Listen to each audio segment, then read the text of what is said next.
Did you figure out the knock thing? I don't see anything for it in here. I'm so dumb.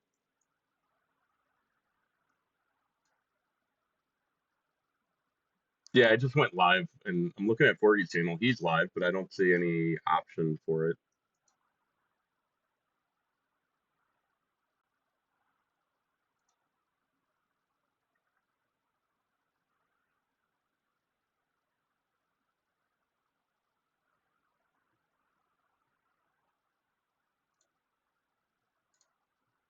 I think we all are, yeah.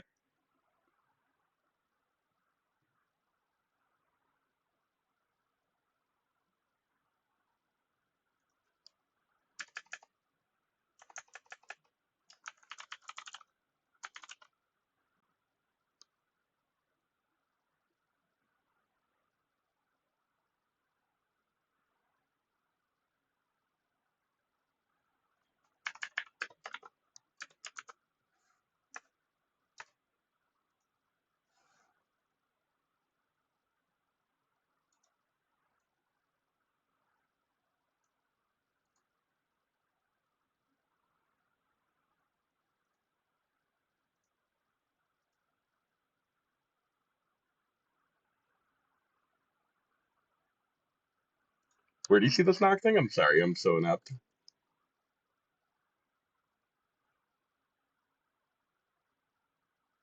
Yeah. Ooh, DGen wants to collab.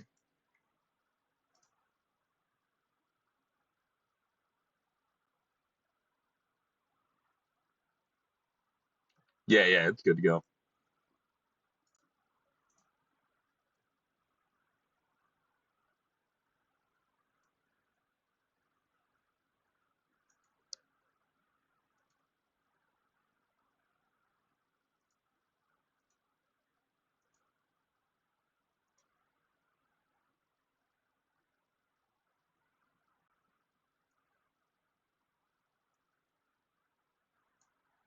Yeah, I just put it at the top of my current scene. I didn't give a shit.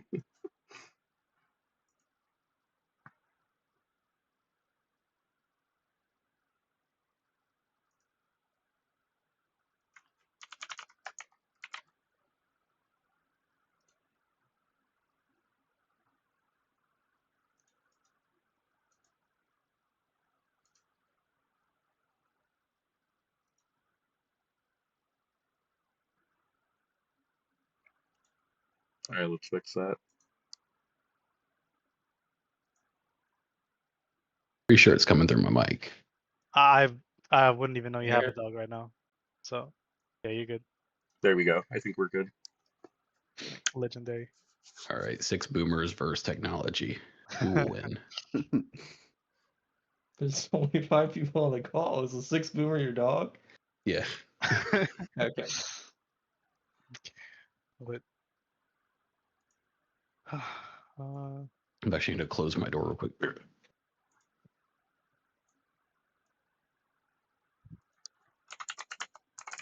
What's the phrase? You know, hate to see him leave it and love to watch him go. You couldn't hear, so keep that to ourselves.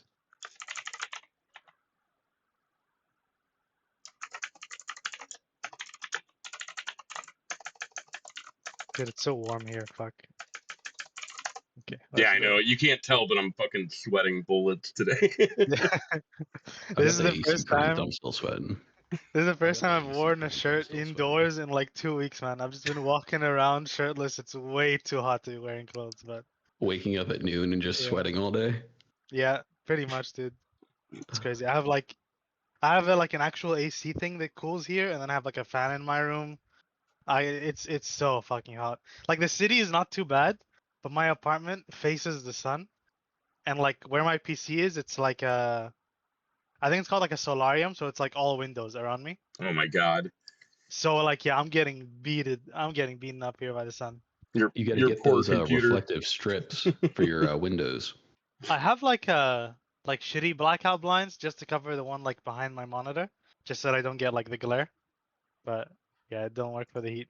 I'm still surrounded by sun everywhere else.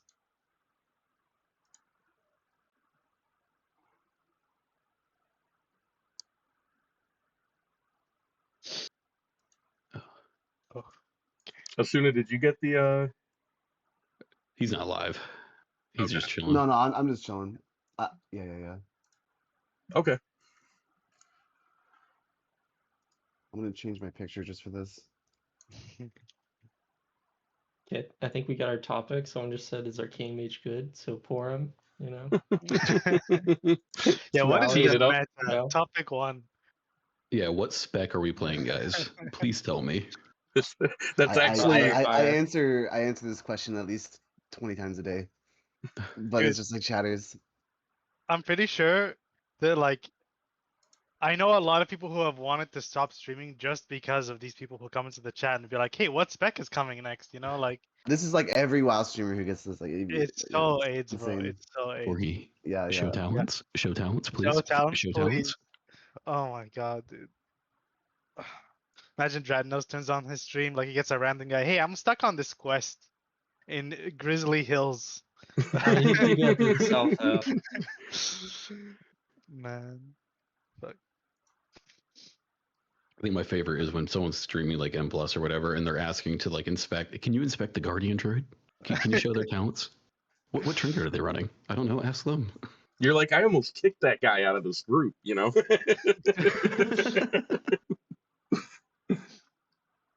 All right, so I think we could probably get going. So first of all, thank you everyone for joining us. Thank you, squad, for showing up and coming to talk about the 11.2 updates and kind of state of Mage. We're just gonna go through a list of topics that we kind of all slapped together into a document. Starting off with kind of the class as a whole, and then we'll talk more specifically about Frost, Arcane, and then Fire. And then, maybe we'll field some questions and stuff like that if we have time as well. So to kick it off, first things first, Time Anomaly completely ejected out of the class tree, and Inspired Intellect bumped up to kind of compensate for the damage loss, but it still pigeonholes us in the class tree to have to take that talent node for damage, and then, good luck getting displacement or reduced cooldown on Shimmer, right? Personally, I think this is one of the most hollow victories of all time, because for me, the entire problem with Time Anomaly is that, like a huge issue of the problem, rather, is how it impacts your class tree choices. I know for Fire, it's a bit more impactful on the RNG swing of things. Definitely interested to hear like DGen and Forgy, you guys specialize a bit more on Fire Mage, and I'm definitely interested to hear your take on the Time Anomaly removal, because from an Arcane perspective, I kind of don't care. Like it almost doesn't impact anything I do, and I never really felt Time Anomaly have much of an impact in the first place. So Yeah, I mean, I guess for the RNG aspect that you kind of touched on for Fire, I think that was my like major thing whenever like you're progging a boss or something. It was extremely frustrating to like have a certain lineup happen and you're like, wow, that felt sick. How can I mimic that? And then you like go through and it's like, oh, I proc Time Anomaly here and I proc Time Anomaly here. And it's like, even if next pull I get 2 Time Anomalies, if they're like badly timed or like they're between 2 different combustions or something like that, the timing is all going to be different, which just creates this really frustrating idea of like, I don't have agency as to where my cooldowns are going to go and how I'm going to actually like, line up things for certain moments in the fight just because of that RNG element. So I'm definitely really glad Time Anomaly is gone. I hate that talent. That was like one of the worst things. I don't know if DJN wanted to add anything about that for Fire. I mean, yeah, like where I really felt it this year was on Muggsy, where I was trying to line my combust up with the cages, and then I would randomly get a combust proc, and now I have to sit on it for 20 seconds or I full send, and then I have nothing for the cage, and will my Warlock be able to solo it? Or And then the other really cursed thing is you set up to do your opener, right? You're precasting that pyroblast, you're about to hit Phoenix Flames, and then you proc combust right on pull, and it just breaks my brain every time. Like I don't know how to how to fix my brain, but I get that combust and I just like start smacking my keyboard. It's also, I mean, it's just a victim of the CDR epidemic. You know, Fire has. On Muggsy, like I just gave up. I was trying to like optimize my combust around the cages, and I was like, my combust times would sometimes vary so much. It's like it's just never worth it for me to try holding it for a specific point. I should just always end up saying on cooldown. It just felt bad because normally, you know, there's some agency in how you interact with the fight, and it felt like as Fire, you kind of lost that this year, or just you know, and as we keep going, just because of how much Fire CDR there is. But you know, you said how did it impact Fire? Let's talk about how it impacted Frost. I think that Terminology was actually pretty solid for Frost, mostly because it wasn't. It was the least impacted by the procs, right? When you proc in Icy Veins, it's normally a good thing. When you proc Combust, it was right before your Combust, you were like shit, because now you're gonna lose a bunch of CDR. And when you procced it for Arcane Surge, you're not gonna delay your Surge for this Arcane Surge. You're just gonna overwrite it. And for Frost, it got the like several benefits of you could pre-stack a Death Chill going into your real Icy Vein, so then you could have more spell power going through it, particularly impactful in single target. And then it also gave you like max stacks of Cryopathy, which is kind of useful now that we have less Fingers of Frost. So in general, kind of nice as Frost, but Terminology RNG, totally fine to see it gone. And I like Porm's suggestion on Max's stream. But Oh yeah, getting rid of Inspired Intellect as well and replacing it with Caught PB. I would definitely love that. I mean, it doesn't make the node any less required from a personal defensive standpoint. Maybe it makes the right or left side less required, right? You're less incentivized to actually need Ice Cold all the time or want to get Mass Barrier all the time. I do think that Mass Barrier is potentially taken, more than it really has to be, but it's just a very nice group defensive to have anyway, even in raid, where it's sometimes I free press it. But yeah, adding to that, I actually think it would be a really good idea for Cold Snap to find its way into the class tree as well, with that parity in mind. Perhaps as a choice with G-Invis. I think that that would be a really good duality there, where you can pick two of the three, right? PB, Cotton, G-Invis, or two of the four, rather. Um, it's funny you guys mentioned Muggsy, because when I actually progged Muggsy as Arcane because we were late enough that like the buff hit and Arcane was doing really solid at that point. But I remember on Styx having the TA procs happen and offset my timings from ads and stuff like that, and that was just always such a massive headache. So yeah, no, I'm definitely glad TA is gone for good here. And Azuna probably can chime in more. He's our Mythic Plus boy. I never felt like TA felt bad in Mythic Plus. There was never a bad time for a damage proc in Mythic Plus, because anytime you have damage is a good time. But for scripted raid, it felt bad.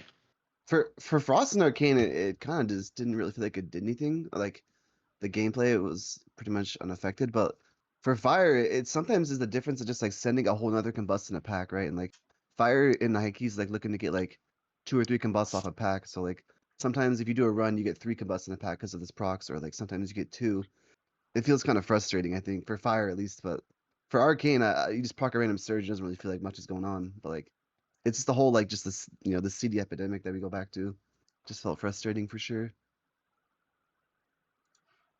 I guess Yeah. I wanted to your suggestion about like inspired intellect. So I've never thought about it, but like I guess my question to you with the idea of removing inspired intellect and having that choice node, which I think is a good choice node to have for like across the class like defensive balance.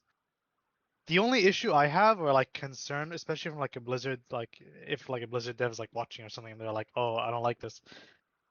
Where do you draw the line between like the things that you'd want to have baseline versus like actual choice? Because right, like you can't just be given like 9 defenses, and obviously like the choice node I think does a lot of what you're asking, right? Like if you have to choose Cold Snap and G-Invis, like that's great, I love that.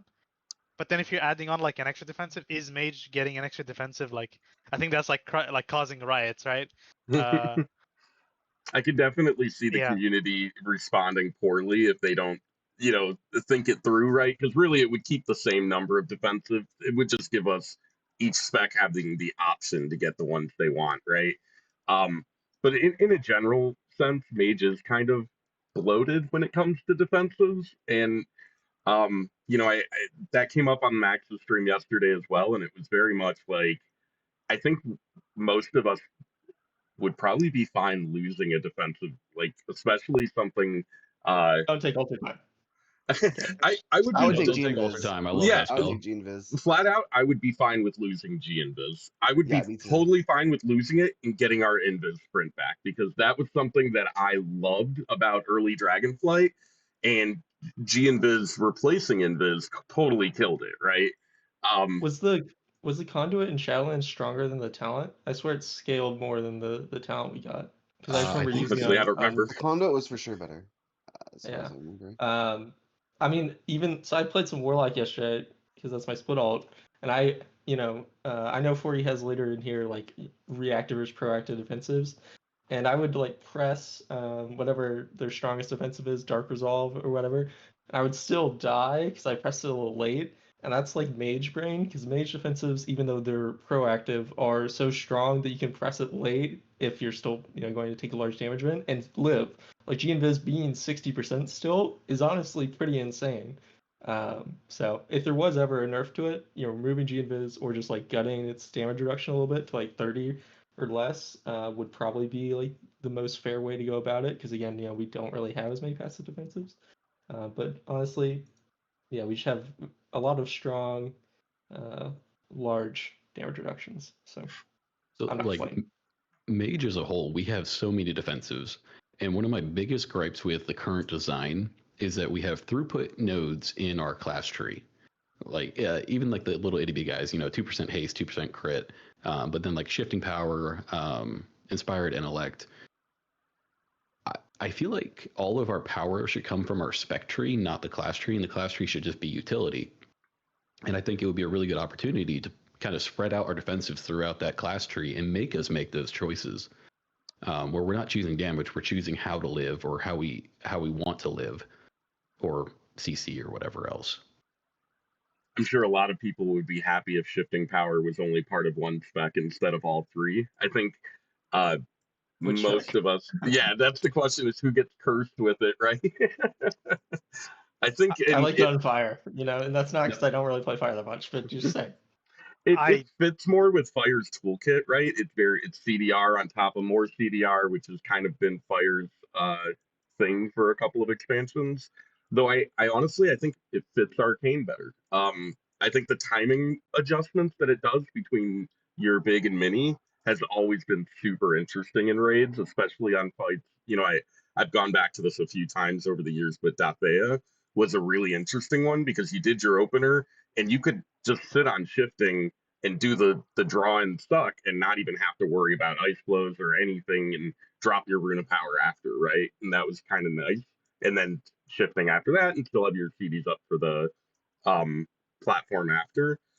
And yeah, so I honestly, people are gonna hate me for that, for saying that too, because shifting power, people really hate that it desyncs Arcane from 90-second trinkets, but I think overall it fits the spec a little bit better than it fits on Fire and Frost at least. I mean, it's a huge reason for its continued dominance in raid. The ability to do what almost no other burst class can do. Change when your burst timings are with almost no downside. So I think like especially in keys at least, I really enjoy when I'm playing Arcane and keys when you get to make that choice of like, am I sending my shifting between my big and my mini, or am I sending it after my mini because like I'm not gonna get to send my mini anyway, which is like desync, right? I think that's a really interesting choice. But I will say like, why do we have to have shifting on a spec, right? Like, what is the actual requirement to have it be on one spec instead of like we're talking about like just having it for like defenses only? Because the desync between like the arcane cooldowns and like trinkets, or there's just a very interruptive feel of casting it on any of the specs, at least in my opinion. It's just not worth any like it always feels bad. I would never want to deal with like having to cast shifting for any purpose of my DPS. Especially because a lot of the times, like, I'm sure Billy can attest to this, like, you're in a key and you like start casting shifting and they're like, okay, you kick next, and the guy starts casting and it's like, Oh man, yeah. like, I don't want to kick, like, I'm sorry, like, no, someone else, please. I mean, like, I don't know. canceling it just feels like the end of the world. I've liked shifting in keys just for the utility usage because sometimes you can like sneak in like, supernova blast wave shifting and you get them back, you do it again. Same thing with counterspell. I've always liked that part of it, but I've never liked the damage part of it for sure. Oh, for But sure. it And is it's nice for the AoE stops for sure. my favorite, honestly, is in PvP when I can kick someone in shifting and then kick them again really quick and really piss them off, right? Um, I think one of the really interesting things, though, is if it only affected. So let's take the hypothetical where it only affects your utility and defensives and doesn't affect your damage spells. You would just skip it, right? Like in raids, you would just never run shifting because you can skip it in the class tree. And if it's only affecting defensives, like fuck, that's a healer's job, right? It's probably be something you'd only press out of combat in Mythic Plus too. Like it would never Yeah, just be used in just combat drops. You just press it, get all your defenses back. Or Yeah, if you I need to don't like cover a double kick or something like that, or need a Yeah, double true, barrier true. to live. I'm not entirely sold on the idea that you would skip it. Like, you would skip it in the sense that like the cast time would feel bad and like you wouldn't want to cast it. But at the same time, it's like if you're progging a fight and there's like a part of the fight that's like really like you're just struggling with for whatever reason, like especially if you're playing Arcane, getting a double prismatic barrier, like that is just actually insane, right? Like you can be immortal, and the trade-off is like a 3-second like channel, which obviously isn't great. For keys, like you're fighting like Candle King, you're pushing, and it's like, okay, I'm fine on this set because I have double prismatic. Or, like I feel like that has value, especially for a 1-pointer. It's like interesting to be there, but it definitely wouldn't be I'm just gonna take this baseline. But I can definitely see a world where I'm taking that instead of like diverted energy 1 point, like or the 3% absorb shield when I shimmer. Like, okay, man, cool. yeah, for sure. But yeah. I think the really interesting thing about that too would be, the dichotomy between like the top end players in cutting leading edge content and then everyone else. I think there would be a huge drop off in usage for everyone else just because the moment you take damage out of the equation and you're like, doing a plus 15 or something, nothing super serious, it instantly becomes a lot less valuable to have uh keys like that where it doesn't actually do any direct damage. Um, and especially on farm, right? You would just never run it on farm. Well, I saw on Lorgs that they didn't press shifting power and they did the most DPS, so I'm not going to take that. I do wonder, like, so there's a talent on, I don't know, I think it's Augment. It's like the bottom middle talent that's like, it's one button, you press it, and it's like 1000% CDR for like 3 seconds, and it's like a buff or something like that. The effective outcome is that it's the same as shifting, except it's not a channel. You just press it, and it's just a buff. I do wonder if like that could make shifting be more tolerable in its current design instead. Because definitely a huge part of it, like being annoying, is that it's, oh hey, I'm doing my rotation. I'm like, PFIB pyro, PFIB. I'm gonna sit here and for 3 seconds doing nothing now, just shifting, and it always feels really, really bad. Maybe could mitigate some of that. I mean, I With think that that, would help with Frost concern. With Frost, it's always like if anytime you start channeling this thing in AoE, you're going to overcap Blizzard and Orb CDR any normal amount of targets. So it just gets really annoying. And previously you're gonna end up that introduces like unnecessary complexity rotation, where sometimes you gotta be like, okay, at what target count do I want to actually cancel my shifting power to repress Blizzard or Orb? And it's like, oh, at 8 or 12. And just, yeah. Yeah, that's weird. Although I wonder if that'll still be an issue now that Blizzard is such a much more longer cooldown, right? It hasn't been a thing that I've looked into recently, but it was most recently something in like Dragonflight Season 1. Mm-hmm. Frost has always had the weirdest uses. Like, okay, I'm going to enter Icy Veins and then immediately shifting power because, shards or whatever, or just because it needs to go on cooldown. It's never felt right on Frost. Like Fire, I see my combust ticking down. That's cool. Arcane, I know I'm resyncing my cooldowns. I'm going to get that mini burn on time. But with Frost, it's just like trying to cram it in somewhere, and it never makes sense to me. Yeah, I agree. It is currently necessary for the kind of cold combo to really work well because kind of cold is 45-second CD, Counterstorm is a 30-second CD. At least before you introduce Frostfire into the mix, the only way to have it consistently where you're like Counterstorm, kind of cold, Counterstorm, Counterstorm, Counterstorm, kind of cold, Counterstorm, is to have the shifting power in between those. But you know what? This sounds great. Let's put it in Sun Fury's hero tree for Fire and Arcane, and then Frost doesn't have it anymore. I That can mean, be your capstone. even in the thing you just mentioned, like shifting is still a minute cooldown, but cone is like 45, so you don't even have it every time for every combo, Well, right? It's not it's like a 'cause cycle. yeah, I don't know. I'm not doing math right now. Okay. Don't ask me to do math on live. Okay. But yeah, I don't know. It just definitely feels unsatisfying. I mean, for me, one of the biggest things is always that it's like the on-use desync feels terrible on every single spec. Like you'd think, like, oh, we want an on-use, and it's always like whenever there's a really short cooldown on-use that's good, we equip it, right? Like the staff right now, like everybody hates the staff, but like two mage specs love the staff because like, oh, I can have this up every burn. Arcane uses it. Like if Arcane's cooldown were 5 seconds longer, you'd get double the value, and then you still use it now, even though you get one of the value, like almost half the value. It's just so insane that how much this messes up with like our our on use values. It's really frustrating. But it's not I feel just like no the options. it's not just the on use value. Like when you're doing like high keys or whatever, you're usually routing around like a 2 minute or a minute 30 or something. There's some kind of like fixed time point in your comp that you're routing your pools around and coordinating with, and then you're trying to resync all the big stuff back up with Bloodlust.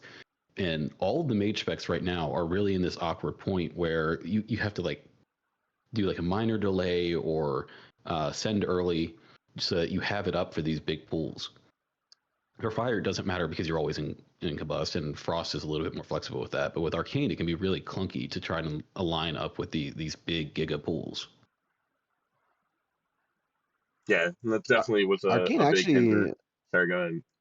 so Arcane actually has like a decent lineup in keys, but I feel like Frost is a very awkward lineup in keys where it's just not an actual 2 minute, but like you get like one a pack and then it's up like halfway through the pack and then you like don't want to send it. And but like Arcane actually has a decent lineup, at least in my opinion, but it depends on the key level, of course. But In it's still whatever awkward.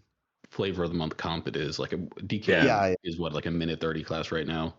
Yeah. Arcane kind of synergizes with that for sure right now.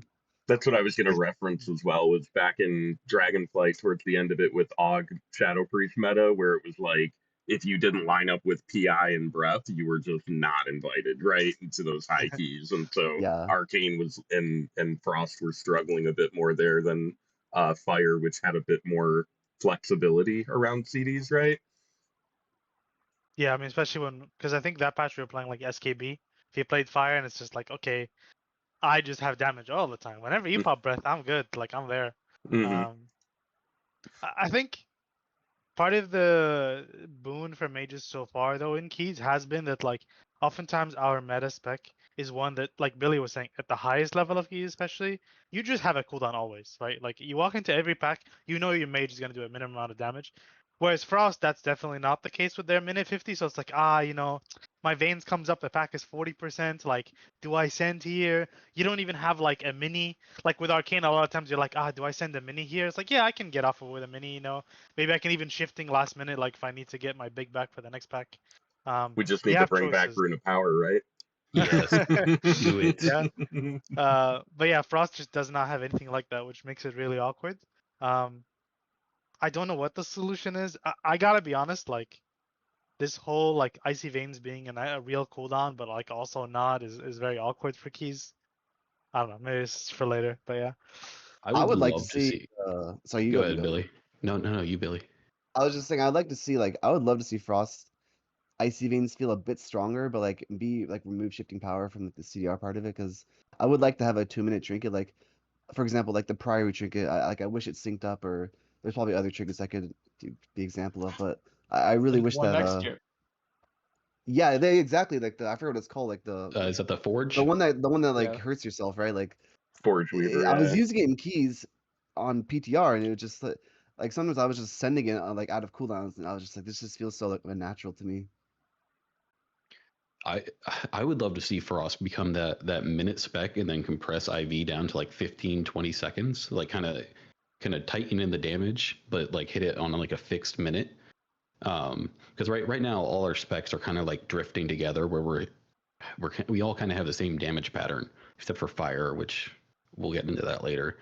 But I would love to see like some differentiating between the pacing of our cooldowns, so that Frost has the minute, Arcane covers the minute 30, and then please make fire a 2-minute spec again. And So then we have give Frost a 3-minute Ice Elemental and your Destro Warlock with some Shred Cleave. Toss that in there. I you could like the even make idea it of like stun. I like the idea of like making it like the 1 minute but like more consistent. I think they did that with actually found off the other Frost spec in the game with DK. Like their breath was like this 2-minute, 50-second cooldown, like 50-second duration, and like everybody hated it, and it's like really frustrating to get off in like real applications, especially like in keys. And now it's like a much shorter cooldown, much shorter duration. They can extend it a little bit, but it's like not an insane amount. But it just makes it like more real practice applicable. But yeah, I don't know. I mean, See, someone I'm in pro that. sorry, go I ahead. would still want like Water Elemental to have a freeze cooldown that's like equal, so that you can get like 2 uses out of it in an Icy Veins. Because I think Water Elemental is like an underrated but satisfying thing to use when you're actually in Icy Veins. Not that freezes have really been on the front of many people's minds recently. A lot of times people will come to the Mage Discord and say, "What's freeze?" And then I have to explain to them that they summon a Water Elemental, and that Water Elemental has abilities. But It's funny yeah. because the water elemental was the most iconic part of Frost for a lot of years, right? From like TBC on. Someone in chat actually brought up an idea I've seen come up a lot, which is making shifting power a choice node. I think we would all be in favor of that, right? You can take it when you actually need that flexibility, and maybe time anomaly is the other choice, and uh, or Rune Rune of Power. Power is what was That's it. recommended. Although I think Rune of Power would be a little bit stronger than shifting power, relatively. Um, Another issue too, and something we had in the doc, was about melee mage, and shifting power is a good segue into that, I think. Um, what do you guys think is like the major hang up that Blizzard has with kind of forcing all of the mage specs to be played in very close range, right? Like you can't really play a ranged mage in the current state of the game, at least not for 100% of your rotation, right? At least 10 to 15% of your spells tend to be spells that you either have to cast in melee or you want to, right? There's some kind of incentive. So I mean, so go ahead. I think part of it, like the utility aspect, makes sense. Like we're a very mobile class. We have blink, we have shimmer, we have ice flows. Like we can get in and out quick. So needing to come in Dragon's Breath or Blast Wave or anything like that, that makes sense. I think a lot of the damage aspect is unintentional, like with the Phoenix Flames bug or orb travel. Who at Blizzard was thinking, man, what if they stand at 40 yards and double barrage? Like, I don't think that was a design goal. And that actually, that's another topic we have on there, where some of our spells being calculated on hit, some of them being calculated on cast, and like the parity doesn't exist across all of our spells. So you default to playing in melee because it just works. Yeah, that was exactly what I was gonna mention. Like the fact that our damage is uniquely amongst like most classes in the game. I think like very rarely some other classes will have something, but the majority, like all of Frost spells, I think, right? And like Phoenix Flame, our hot streaks for fire, Arcane, like with the travel time of orb, which granted they That's fixed cool. this patch. Yeah, Cone of Cold, like a lot of our stuff is just you're really incentivized to be in melee for the purposes of like your procs and just the calculation, which is a really frustrating mechanic because Blizzard never paid attention to this when designing bosses. Because why would you, right? Like why would you tailor to one? So like I remember day one PTR Volcaros, the forums were just mages crying like, please, this boss feels terrible. My spells just don't work. Please, like you gotta change something. This happened on Radiance of Ashara back in Eternal Palace, I believe, as well. I think they did something to it back then, but they never touched Volcross. And these specs always feel terrible on this fight, and it's always picking the spec that just feels the least bad. And I just don't understand the hang up. Why do our spells need to be calculated on landing? Like, is it really that problematic for our spells to give us like heating up and hot streak when we cast them?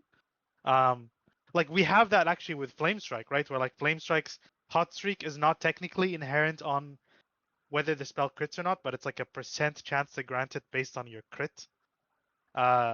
It's like a weird thing they have in the back end for like Flame Strike. Why does that not exist for like Phoenix Slam? Phoenix Slam is a guaranteed crit, right? We had that taunt at the top that like you're never gonna ever drop. You know, that's like such an easy fix. I think that goes like a massive way. Arcane, they already did the orb travel time thing. Frost, you know, their orbs. I don't know. It's very frustrating because most other classes don't have something like this they have to deal with.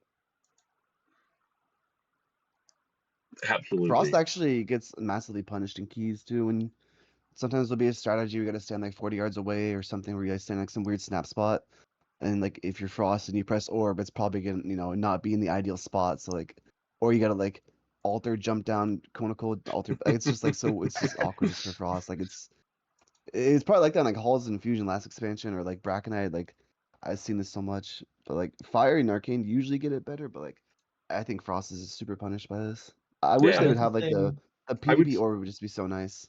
I would say It's a Arcane. similar problem anyway, because with Frozen Orb, you can't be too far away to misposition it. But if you're in melee with all the whole, you can't be this far away or the mobs will start jumping to range. So everyone wants to group in melee, and then your Frozen Orb has the minimum distance it has to travel, and it just goes like through the mobs, and so it's hitting them for like the first 4 seconds, and then it's gone. So I mean, it's just a Frozen Orb problem. But I mean, Yeah. Frost in itself is the worst offender for this because so much of it is like, well, if I cast it at this distance with this haste, it's going to hit the Winter's Chill first. But if I queue this spell in, well, now that's going to eat it first because the travel time is different for some unknown reason.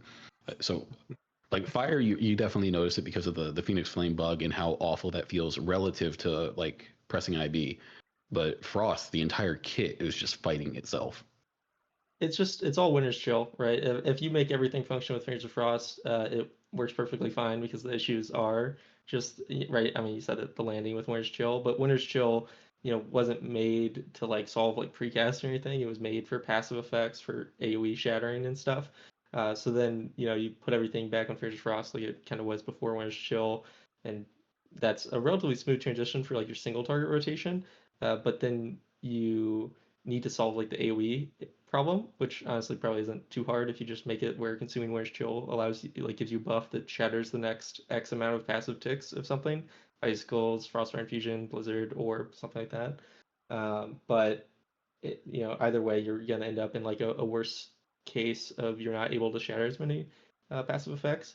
And I'm going off a tangent here, but that also kind of solves the frostbolt problem of that keeping cropping up because most of the time when it comes up, it's because your Winter's Chill is just up for longer, and then it shatters way more of your passive effects, like Frostfire with its Frostfire Dot, and then the Frostfire Infusion. That's like the main reason that came about, and for Splinters, right? And the same issue happened in Dragonflight when Icicles were too strong. So, yeah, it's not time for Frost yet. No, but I think we can. Honestly, I think we've saturated the class section a little bit here. Let's talk about Frost. So, we've talked a little bit about the problem of when damage is calculated, which is definitely something that affects all three specs in an annoying way, probably Arcane the least at this point, a lot because its dependence is on orb now instead of explosion. But anyways, so our first topic here, and I think it's a big one for a lot of the community here, is Frozen Orb lacking a targeting option. Cold Front in the Spellslinger tier is also another issue. I know there's some bugs there that have come up as well with if you if you stack up your Cold Front and you get the set proc at the same time and you fire off one Frostbolt, you only get one proc, right? Instead of two like you should, I think is what I was reading the other day from Cooney and you. It's when there's two Frozen Orbs that you send out at the same time. When Frozen Orb hits an enemy for the first time, it gives you Fingers Frost, and so when you have two in the air at the same time before one is hit an enemy, it won't you'll lose a Fingers Frost in that occasion, which isn't too crazy. But no, Did that's that way end less. up amounting to any actual damage loss? Was that like 0.3 or something? Yeah, it's relatively minor. I mean, there's still probably something janky about Spellslinger, just we haven't found out what it is, because it's definitely, it doesn't usually look as strong in game as it is in Sims, but there's nothing that, you can compare logs and everything to that we found that like directly points to something saying this is what's misbehaving. So, maybe this trick. Who knows? We'll see. I mean, I think the whole orb positioning thing is a little 2022. In the current day and age, we got Ravager, we got Entropic Rift. We're really looking for follow the target, especially when you have Frozen Orb, which lasts longer than Entropic Rift at least. And I don't know how long Ravager lasts, but I have to assume it's probably less than 12 seconds. And we send it out at sometimes like every 4 seconds, and it loses so much value because of how it functions that it's kind of ridiculous compared to these lesser effects that have better quality of life. So silly. I mean, it's just extremely punishing Mythic Plus specifically. And you're like an average pug tank. You gotta like always predict their movement. That's like one of the things of Frost Mage and Keys is like looking at how your tank moves, and it's just punishing if they just you never can predict everything. So So I'm it's always my curious, least favorite thing. what do you guys think would be the best solution here? Do you think it would be better just to be able to flatly target where your orb goes and have it stick in that targeting reticule? One of the other ideas I've heard for this is have it be like a sticky bomb, right? Where the first mob it hits, it essentially staples onto that mob, and that mob carries the frozen orb wherever it goes. Which I personally think that would be really cool looking, especially for the frozen orb animation in particular. That's How kind of about like the living thing bomb. that. Sorry, go. I say so Okay. living bomb, but frozen orb. Go ahead, Billy. Saying, it's kind of like the Shadow Priest thing, or the Shadow Priest, the Void Reaver thing, right? Where Entropic Rift. Entropic Rift, like it just sticks to a target, it would just be so much nicer. Like I think I think almost any fix would be better than what we have now, but like the PvP orb would be nice, the one you could place anywhere, or even just like the Entropic Rift, it would just make it Frost so much more realistic in Keys. I mean, I think Yeah, this is also like you can't do a position solve without also like reducing its duration. We've definitely reached the point where it's just up for probably too long. 12 seconds is a really long time for something that moves, or even for something that doesn't move, with how many that you send out. And in the past, it's been more impactful because you have like freezing winds where it would give you like extra fingers of frost ticks. I mean, it still does give you extra fingers of frost ticks, but we're not really like that in drought of Fingers of Frost ticks, so it's fine if it you massively amp its damage and you shift it down to like a 4 or 5 second duration instead. So yeah, I would be pro that. But I mean, you calling it like down on the target and just sticks there, follows him like Entropic Rift does. I think that's kind of the best solution with the current design. I think sticking to a target like by moving or something like that, that's definitely nice. I was gonna say I don't know about it following the first target it hits. That sounds like a nightmare. I'm not gonna lie. Like you just throw it, some random ad walks by, you know. Definitely would want it to be like on the target. But I mean like the PvP version or like something like the old Frost Bomb, right, where you like attach it to the target, reducing the duration. Like if you play MOP, funnily enough, like this, I've been playing MOP, and a lot of the times I'm playing, I'm like, wow, I wish I had this on retail. And like in MOP, your frozen orb is insane damage, but it doesn't last like that long. That would be like nice, right? Like it's exactly what Manther's saying, condensing the damage down, make it shorter duration, but like way more impactful. That's pretty cool. Um, Following a target like Entropic Rift would also be nice. Maybe it can follow like a Winter's Chill if they keep that on. There's like a lot of things. They have a lot of options. It's just they've just left it. I I just feel want like to say almost anything would be better than what we have now. true. And I want to say, this whole part of this conversation is pointless because if you look at Chochi's rank 1 logs, okay, he's got 100% hit rate on his frozen orb in raid. So I think it's a skill issue. Have any of y'all played Shaman recently with the totemic recall or something where they can replace their totem? That would be sick for like Blizzard and Forb to just be like you drop an arcane rune and that magnetizes all your orbs and blizzards over there or something. That would be cool to me. That would bring like a lot of skill expression opportunities. Yeah, I mean, I think the concern there is Frost kind of is in a bit of a button bloat state, especially in AoE. I think it's got a good, set of AoE abilities, but once you start throwing freezes in there, you have Comet Storm, kind of cold, all your main abilities, you very quickly get to a point where someone that's new to the spec or even someone that's like been kind of keeping up with it minorly over the years is just going to be a little bit overwhelmed trying to get back into it. You compare that to like Arcane, right? You need blast, barrage, missiles, and orb, and that's it. So I mean, it caters to different populace, but I think adding more buttons in there is always going to be challenging. But yeah, positional direction is kind of cool. And then the other issue is right now you can have multiple blizzards. And one of the things that I disliked the most about 11.1 was they made it so that you could naturally have multiple blizzards by Blizzard's CD being shorter than its duration. And most of the time that's not the case, so you can only get multiple blizzards when you're shifting power. And I think, limiting us to one blizzard and just tuning accordingly is also fine. And then having that be, you could even say blizzard lasts like 20 seconds and it has no CD and recasting it only repositions it, and that might be good. But depending on how that change is communicated, that could be issues just because of how Frost has been in the past. One of the most recent examples of this is when we went to Dragonflight and Flurry was castable without Brain Freeze. Even now, I saw something in the Discord earlier today where someone was like, do we cast Flurry without Brain Freeze? And it's like, because they kept the same iteration, it just doesn't make sense to people who are used to past iterations because it's not clear enough. But it's an interesting point. I definitely I've heard this a few times now, and I'm curious what you think, especially Manather and Asuna here. Do you think Frost is bloated with buttons? So when we look at Arcane, you've got 5 core buttons, right? Fire, pretty much the exact same. And then Frost, you go down through the class tree, and like the things that you actually need to get and what's available to get, you can get like 8 rotational buttons, right? And it's kind of like playing a piano at a certain point. And I think late Dragonflight kind of actually felt a little bit like that because you were running all of those active talents as opposed to just 1 or 2 of them, right?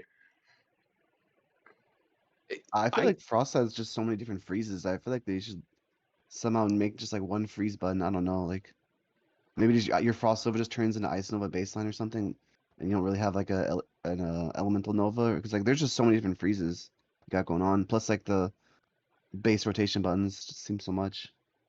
I mean, I agree about the freezes thing. Having Frost Nova, be kind of sucked into Ice Nova, so Ice Nova has like 2 charges would be nice because you just don't really want to use Frost Nova except for CC. But Ice Nova you really like using for damage reasons. Right now, Frost Nova is a utility button. Really, it's nice because it actually has the long freeze duration, and Ice Nova is only 1.5 seconds. I like all the buttons Frost currently has. I do think like it makes more sense if we were to not take some of them in single target, like taking Comet Storm in single target, and then you also take Ray of Frost in single target, and you're like, okay, well, that's a little unfortunate. And the AoE gets a little bit more convoluted with the freezes, so condensing that a little bit. But I think I'm happy with that because Frost really is a combo spec, and you need abilities to make combos, and you need those to be fluid. And I think it does that part well. Where Frost is failing right now is one in a little bit of like its functionality, I would say. So you have like this overbloat of CDR on Frozen Orb, which was solved a little bit going into next year, but still like with Coldest Snap, that Resign Orb, when you already have Blizzard Resign Orb and you already have Spellfrost Teachings Resign Orb, that's too much. There's a lot of CDR going on for Frost for all its variety of abilities that doesn't really need to be there. But yeah, so I think it just would make sense for us to like them to look at maybe making it so that there's an alternative to Comet Storm and single target that you don't need to press it. I'm curious what you. Oh, go ahead, D10. I was gonna say, how would you feel about Ray and Comet Storm being on a choice node with each other? And then you obviously have to like mess with Frostfire and make it trigger off Ray of Frost or whatever. But would that be an option? So it's always like you need to pick one or the other? I mean, I think it's tough to get into the single target versus AoE choice. That's always like kind of historically gone down poorly when both are necessary in their respective places. So that's where you want to get away from that. But Comet Storm kind of being like solidified in the cleave area with you take like passives to get past it that isn't Deep Shatter. And then Ray Frost being like potentially where it was in Dragonflight, where it's like, okay, if you want to take this in Mythic Plus, you kind of can if you want a little bit more single target, but realistically, it's not like kind of the expected or base thing that we would want you to take in Mythic Plus. I think that works out well. If we were gonna do a choice node of anything with like Storm, I would probably be Orb. I think that'd be hard to do without like a more complete rework. But they are functionally, they serve the same purpose, especially with Frostfire right now, where you have consistent CDR for both of them, and they're both AoE abilities kind of that you want to cast in single target. So Yeah, I almost feel like they're going in the direction of having Orb be more of a resource tool, right? It's up for a while, it's generating Fingers of Frost. I almost think that they are kind of moving towards Orb being more like Arcane Orb rather than like Comet Storm, where it's more damage focused. It'll be interesting if that's true and if that actually plays out to any degree. But I fully agree. Comet Storm and Orb are essentially the same spell, right? The short, mid-range cooldown, short burst of damage. Like how much more differentiated can you get, right? I mean, of the two, Comet Storm is definitely the better spell. It fits a lot better into Frost, like base rotation, right? You have for Frostfire right now, Comet Storm and Ice Nova is just a great thing to do, or you'll, just in general for Frostbolt, Flurry, Comet Storm, and that just fits a lot better, more fluidly into what your real rotation is versus Frozen Orb is just fire and forget right now. It's a maintenance mode spell, and I tend to find that it's just not satisfying. I mean, I know in MoB it is just insane, right? It does a bunch of damage. It's a true 1 minute CD. It feels good there, but in retail it's just it's up, press it, and then you literally you probably can't even see it. Like most of the time I can't even see it unless all the mobs are dead or it's 30 yards away from the mobs. So it's just not great.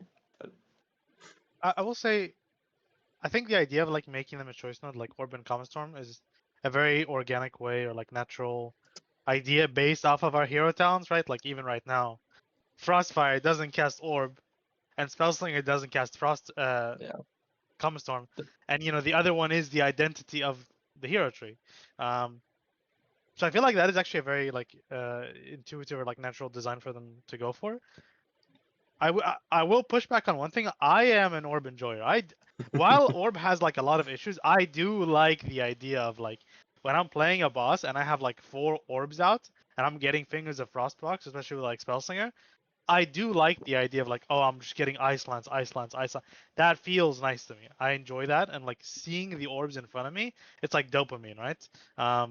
Especially like in the past iteration where you get the resets and you had that weak core that's like meowing in your ear every time you get a reset. Yes. Oh, like that shit felt Okay, good, like yeah.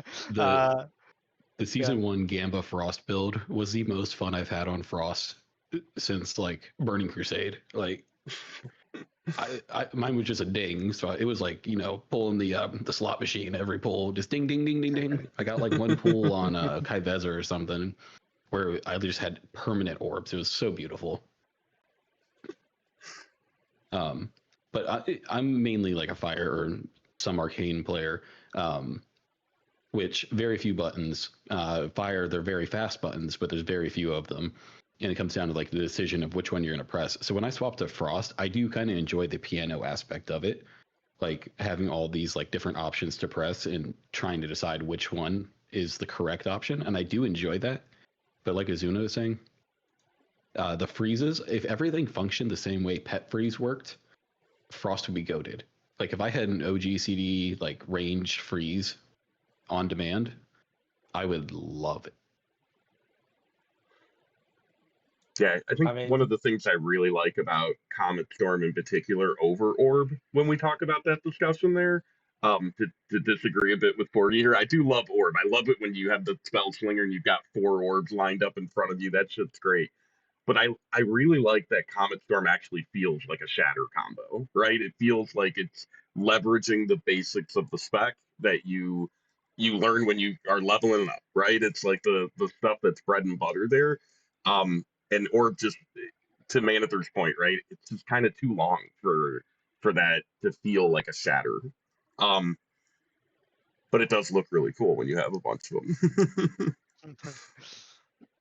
So let's touch on something else here. So I definitely want to talk about mastery and the Frostfire problem, because I think this is going to come up a couple of times in the next tier, especially as people think about gearing around Frost and Arcane for Mana Forge. Because right now Arcane is very leaning into mastery a lot more than it used to after the redesigns.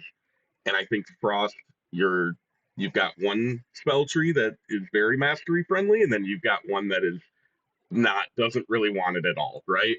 And I think that that's going to be a bit of a headache to navigate because I think Frostfire might end up being the more useful tree of the two in Mana Forge. What do you think about that, Degen? I think anytime mastery is getting pushed out of your stat budget is bad design. Anytime you start seeing verse climbing up, it's a sign that something is inherently wrong with your spec. Like historical example, Windwalker, for the longest time, they just stacked verse to the moon. I geared an entire tune just doing PvP to push keys with. And anytime like we're straying away from like haste always feels good. Haste affects your gameplay. Mastery should always be a relevant stat because it's like mastery is your I don't know what we call it, your class design almost. So anytime that's getting pushed out, it's bad. I will say that I haven't felt like multi-specking this entire expansion has been difficult. The stat budgets on a lot of our raid items are pretty broad. Like you go in and you're getting a little bit of everything, and so many of your slots are locked in hard that all I've really been doing is swapping jewelry. I'll get a different neck or I'll craft a different neck. And that feels fine to me. I never really think too heavily about stats, but from a design standpoint, the mastery getting pushed down, especially for only one hero spec, is really bad design. I couldn't agree more. I think one of the things that come up for me with Frost in particular and Arcane really, I think Fire doesn't have this problem as much. I think Fire's mastery is generally kind of beloved part of the spec. I think Frost and Arcane's mastery is kind of boring, right? They're essentially just percentage damage. I almost feel like Frost mastery should really lean more, if it's going to be percentage damage, it should really be shatter damage, right? Rather than icicles. I mean, the issue with that historically has just been, well, when it existed in Wrath, as that, you just didn't have enough shatters. Nowadays we do, but what we don't have is the consistent AoE shatters. Whereas Chill, helps with that, and Roots kind of help with that, but they're not consistent, right? They're brief periods where you have that. Like as Frostfire, when you do the Cone combo, and you're like, okay, let me just flurry Ice Lance to get excess fire and excess frost into all this winter's chill. And you just get degeneracy because you don't have as consistent access to that. One thing that we could look at, right, is that Cone of Cold being melee is a bit of a problem. It having so many resets bloats the AoE rotation. You kind of toss down to Ice Nova, where you have range Winter's Chill application now on a shorter cooldown, where you can like Comet Storm Ice Nova reliably without knowing if the mobs are freezable. That also, if you lean into that mastery, gives you like this mini burn phase essentially in AoE every 25 seconds, where you're like, okay, now's the time to send all my AoE damage into the shatter, and that synergizes a bit with the mastery. One thing I did want to mention was, I looked at the patch notes from, I don't know, was it last week or something, and in Frosty K they had something where it said like Razor Burn or something is added to the mastery, and I'm like, ridiculous, because even just adding Meteor or Frostfire Infusion to Frost Mastery would solve this problem entirely. And when they did at the start of the PTR cycle just flat buff Mastery scaling by 40%, that made it much better for Spellslinger. But they said, we're going to keep monitoring this if the issue persists. The issue always has been with Frostfire and the effects that aren't on it killing it. So I just thought it was silly to see Frosty K get something added to their mastery when that's all Frostfire needs. I don't know how much it affects Frost itself, but on the fire side, when you're playing the Frostfire tree, a lot of people discount how much like haste and mastery you're getting from those passive effects. Like Sun Fury ends up playing, 50-60% haste if it can. But Frostfire is pretty happy down at that 35-38% because it's getting that passive bump up. So really it's playing a fairly equal amount, but on paper it looks a lot lower. Yeah, and honestly, I don't really like that on Frostfire. I mean, it was done in a way to like make the specs more equalized, right? It was originally like 1%. They buffed it to 2% because the Frostfire specs were underperforming, and it just feels like in general, like right now in retail, we just have such an overload of stats all the time, and it makes things challenging or even just like not fun. But I mean, it's hard because like that exact thing about like the overload of stats. I agree with that. Now that we're in like patch 4, you're like loading in and it's like, oh, we're like 60% haste walking around in Donegal. But the nice part is patch 1, you're not at 5% haste anymore, right? Like that. I remember like every expansion you'd go in from like, oh, we have like 7 corruption items. I'm like expedient fire mage or expedient warlock or something, and then I level up 2 times and now I'm at like nothing. And it always felt bad, and that was like an age-old problem that faced every new expansion. Um, but now that doesn't feel as bad because you're just pretty well statted, patch 1. I don't know what the solution is. My like tinfoil was that all these like funny items they've been adding, like Cersei's and like the belt and stuff, that could have been a great way to take away stats and give us other benefits. Because obviously if you lose a ring slot, it's like okay, minus 10,000 stats or something. But then people complain like, oh, my ring doesn't have stats. It has like this boring proc that I don't want. I do sympathize with them. It's like it's stuck between a hard rock and a hard place, right? um, Yeah.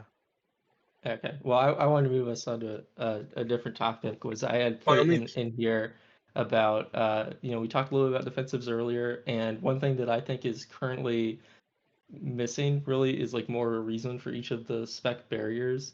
Something that I liked the idea of quite a lot in Shadowlands and never really had the it was never really good to take was like glacial insulation, where that's where when your frost barrier was up, it gives you like 200% increased armor. I'd be doing like Sludge Fist and you're hearing, oh, we need the boomies in the soak because they have more armor so they can live it, and you don't want like your priests in it or whatever. And it's like you just got slammed by physical damage in Castlanathria, I guess. So I just wanted some armor, but that just feels like a better passive when you look at Prismatic Barrier compared to like, oh, melee attackers get slowed by 50% for 1 second. And you're like, what is that?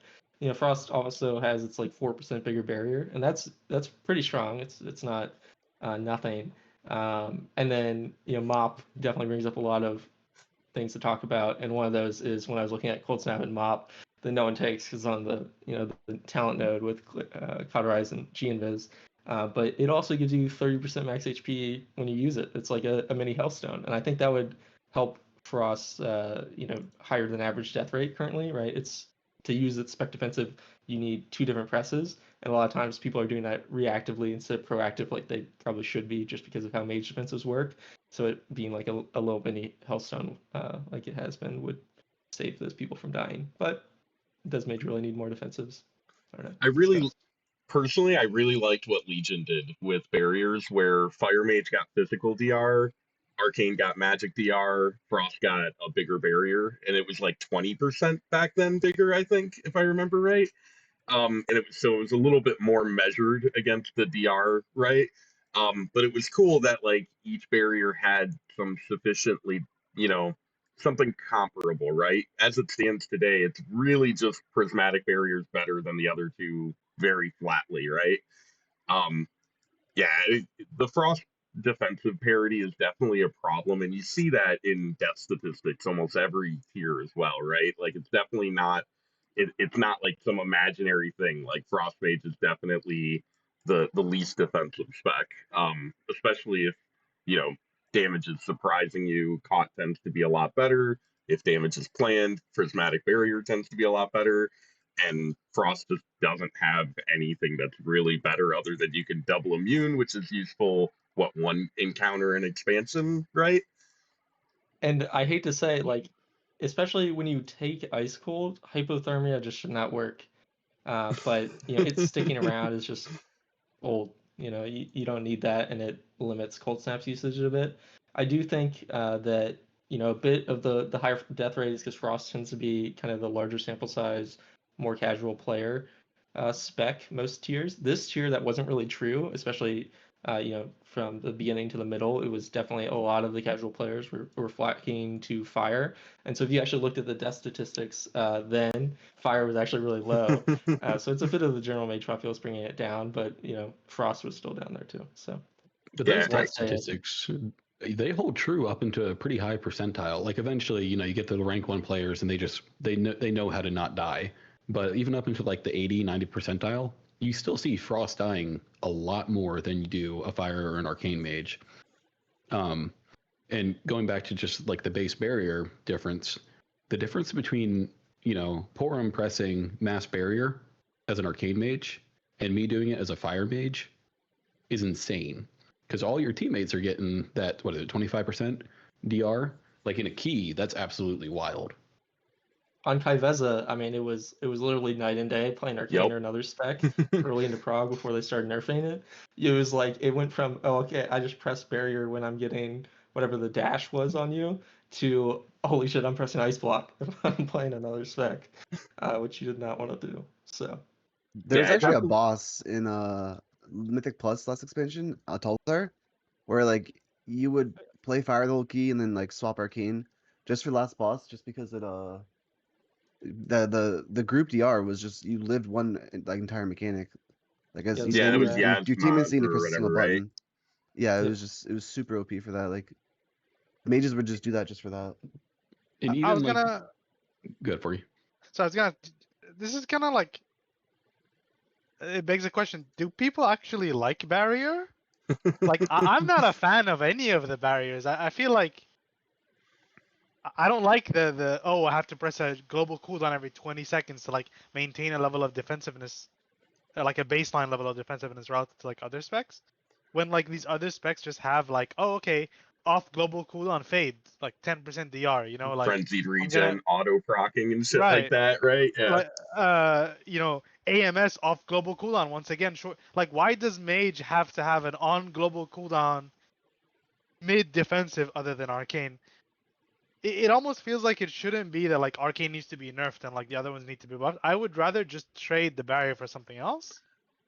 This is a good point for you too, because this is like something I've rallied on a few times before. Is mages have the lowest HP in the game. We're tied with priest for lowest base stamina as a class, and priests get fortitude baseline. So if you have a priest in the group, you're on par with them on HP, and if you don't, you're lower than them. And really that barrier is there to make up that difference. And honestly, I would rather be a warlock and just have 15% more stamina and not have to worry Yeah. about hitting a defensive every 20 seconds, to your point. Yeah, I mean, like, I for what it's worth, I do think Boomkin, at least it was like a couple of batches ago, also had really low HP, but they had like bear form and stuff. I think one thing that has crept up over the years that I think has kind of like fallen by the wayside in people's thoughts was every time they did that change where it was like we're gonna buff everything's HP, or sorry, we're gonna buff player health and buff the damage done or something of the bosses. I forgot what it was, but like those changes, where they're like making healers better. Every time that happened, it made every class that had a baseline level of like leech or shielding passively gain a lot more value because now we're facing a lot less rod damage. Or sorry, we're facing a lot more rod damage compared to like a one shot. Mm-hmm. Which, some people might hear that and be like, oh, but in keys, like you get one shot. And I think that's just like keys. But when you look at raid, right? Like you remember back in the day, it's like, okay, this boss is going to one shot you every like 20 seconds. And then you go into raid now and it's like, okay, well, you have Rashok. You have, some of these end bosses that are just like rotting you over time. They're just like taking damage a lot more often. And then it's just like, oh, Warlock has Soul Leech constantly going. And Warlock is supposed to be like notoriously like kind of squishy against Leech. Shadow Priest has like 2 or 3 sources of like self-healing. Most classes have like DR in their town class tree, right? Like the Druid has the Hardened Fur or whatever it is. And Mage has nothing. And it's just like, oh, you have 6 defenses. Well, that's great. But like, if I'm getting ticked every 2 seconds like on Kajin, what am I gonna do? Like invis a tick? Like sick, man. Thanks. It feels bad, and I think the fact that I have to press barrier every 20 seconds, sometimes have to manage it to try and get more of these feels bad presses. I don't know. I just don't want barrier. Like I want something else instead. Especially with how many other defenses we have. Yeah. I have a macro in my Healthstone that just screams at my healers. Healers, I'm rotting out. What can we do? And if I press that, I'm not pressing another button. Yeah, my best defensive is me opening Discord and going, please heal me. One heal. Something I thought was a Yeah. cool alternative in MOP was there's like a talent or a choice node where you get a temporal shield. I thought that's like kind of a cool defensive and mop to use. Maybe that Yeah. could be like a replacement for Ice Barrier. Yeah, I think I Alter like fits in that thing right now, Yeah. but I would also be open to like the shields being in some sort of way passive, and then you just have mass barrier as like an active shield button that's really meant for like big events for your group and everything. I think that would feel good, and also there's a way to do that where Mage, while not being squishier, it's towards rot damage, less towards burst damage, because right now Mage is just honestly far too excellent at dealing with any type of burst damage events because they have so many defensives that can deal with them. And so shifting our barriers towards more of a rot damage focus would help us from our major weakness there, and kind of nerf us in the other way. I mean, there's actually, funnily enough, mop again. There's a talent that I'm looking at right now. Protect you from fiery energy, absorbing X damage from each attack against you. Like, they could easily add something like, oh, X% of your elemental damage done gives you a shield, or you will take X amount of reduced damage from every hit, or something like that. Just something passive to combine with the rest. Yeah. Because right now, like, yeah, you're just fully proactive defensive. You go look at any M plus fights, like, oh well, my druid can do a personal here, and we're gonna do a mass barrier here, and then they all make a plan, and then you go to the mage, and it's like, figure it out, man. I don't know. It's just I really enjoy the defensive aspect of Mage. That's one of the things that's kept me on this class for, God knows how long. And I enjoy Barrier on Prog. I enjoy, learning when I should press it, what I need to live, and kind of like mapping out my defensives. What I hate is doing that for the rest of farm. Like, if I don't press this barrier, I'm dead. Would it be better if it was just off the global cooldown? I feel like that would solve a lot of our complaints, right? yeah. I think that would be bad for a certain level of player, right? It works for once you get above an area, but like especially once you go lower, you already have people like trouble getting people to press alter time. Alter time's not as useful, I guess, in the proactive sense as barrier, because barrier has the 60-second and it's just a flat absorb. So it's easy to get used to that. But I think asking people to like maybe press an off GC button every 20-25 seconds for the defensives, just for that barrier is like a bit too much in terms You'd of also just macro it into shit, right? You wouldn't think about it anymore if it was 20 seconds off GCD. At that point, it might as well be passive. Yeah. So, why do people not complain about that with like Fade though? Like nobody ever complains about like Fade being off. Like Fade is actually a 50% uptime, 10% DR. You could macro it into everything, but it's just a nice strong button. Like for me personally, like obviously I know your concern was for like the lower end play. I would take a nerf on every single one of our defensive to make them off GCD. Cut mirror image in half duration, make it off GCD. Like this is the thing. Like I hate how every mage spec feels like there are moments where I really, really want to cast my DPS buttons right now. Not just like cooldowns. I'm talking like in terms of like these cycles that feel satisfying to do. And then it's like, oh, okay, cast barrier, cast mirror image, cast something else. And it's like, I need to layer 3 on global defensives to live this mechanic. When it's like, okay, I wish I could just press a bark skin, or I wish I could. That's like the biggest thing of going from mage to every alt. Defensives just feel simpler, off global cooldown, basic, like, here, survival of the fittest, Yeah, we often get shit about having so many defensives, but there's not a lot of attention played to the fact that if we don't play them correctly, we die, and if and they're all for the most part on the global cooldown. Like you have Alter and Ice Cold to cover those burst windows, and then everything else costs you. You know what I mean? To bring it back to Frost a little bit as well, we put in the doc about hypothermia, and it's like, why does hypothermia still exist in PvE? I understand why it exists in PvP, right? To prevent people from caging up in the most disastrous of scenarios, or to, as a hard counter against warrior and priest, right? But like, hypothermia I don't think about hypothermia in PvE at all. Like, there's never a situation where I'm like, I need to use Ice Cold twice in under 30 seconds. And if there is, like, who cares, right? Is it really, like, you're spending your defensive power to have that, and it's just not there as Frost. So somebody just posted in the chat asking about how much damage we're actually losing pressing these defensives. And this is actually an experiment I played out with Hopeful for SKB Fire not too long ago, and then we repeated it for Unleashed. So worst case scenario, you need to press a barrier in every single combustion, 25-second cooldown. You're losing about 12% damage right off the rip. So giving up 1 GCD in combustion on a 25-second cooldown is about a 10 to 12% damage loss. Arcane is a little bit less. I want to say it sits around 7 and 8% for losing a GCD in Surge. Frost, I have no idea. I'm sorry. But there is an opportunity cost at play. For sure. But just using it off cooldown is 6% of your cast, right? Like, that's an insane proposition.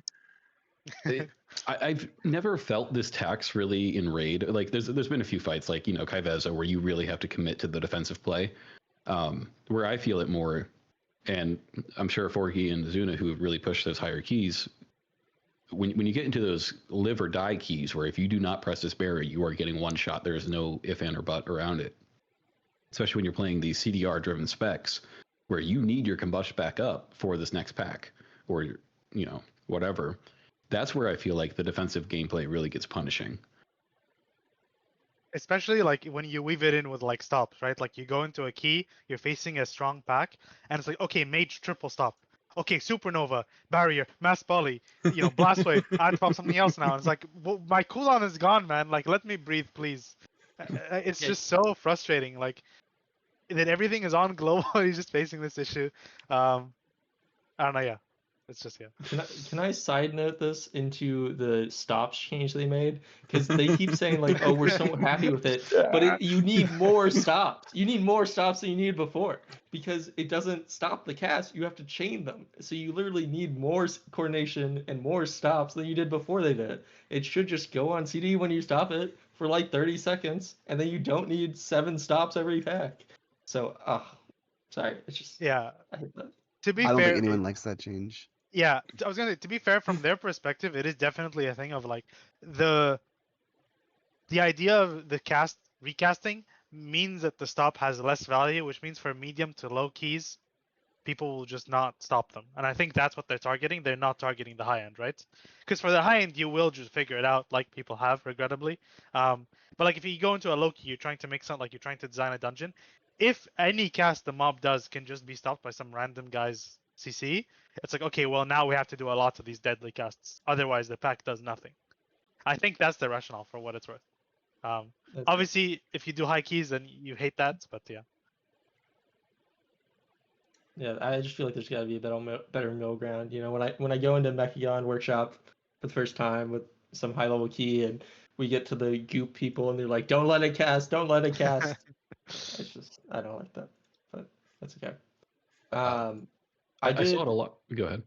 No, I mean I was going to transition us to a different topic, so go ahead. Take us along. Okay. Well, I did want to go back to the general one just for one more before we continue on to either one more thing for Frost or Fire. But you know, I want to talk about like updated visuals because you know Shaman's getting that slammed on them, and you know DK has gotten some recently, and I think that there's a few that really stand out for Mage as you know would be contenders. Ray of Frost. Sorry. I'm fine with Ray of Frost. That's not the urgent one.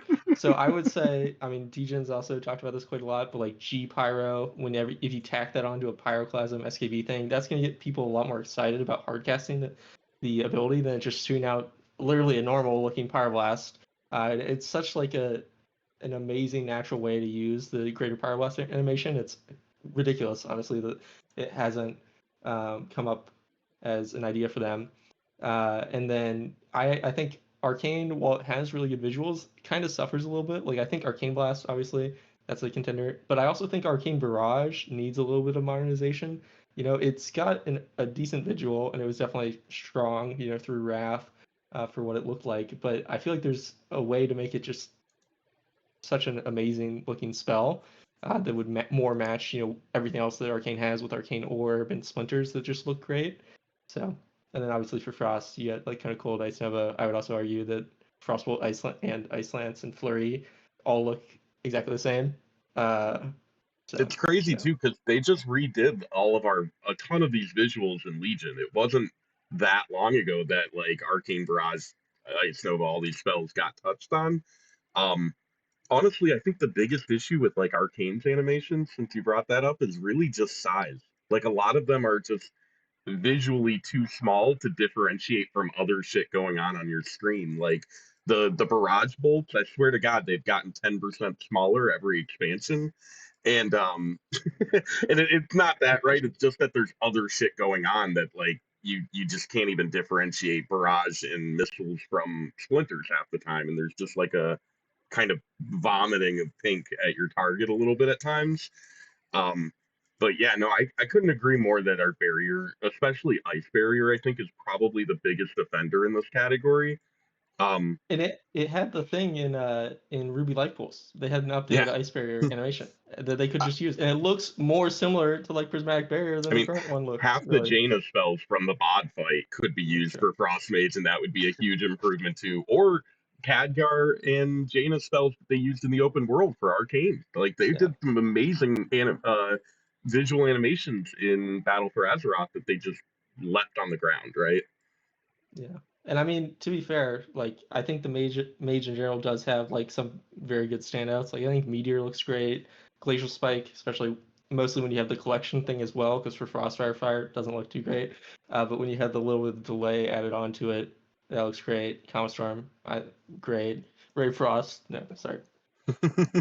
I know we disagree on that one. It's funny No, because some of it's the okay. PvP talents actually look way better than our PvE talents too, right? Arcanosphere and Advanced Ice Wall look incredible compared Oh, yeah. to their like, PvE counterparts. Ice Wall is Billy, the I saw best thing you ever light up. added. PP. So, Yeah, I'm Billy, I glad saw you they light up. opened Did you it to have something? all specs. What was that, Degen? Sorry. Oh, I saw Billy lighting up. I wasn't sure if he had something. And I forgot. It's fine. The spider got him.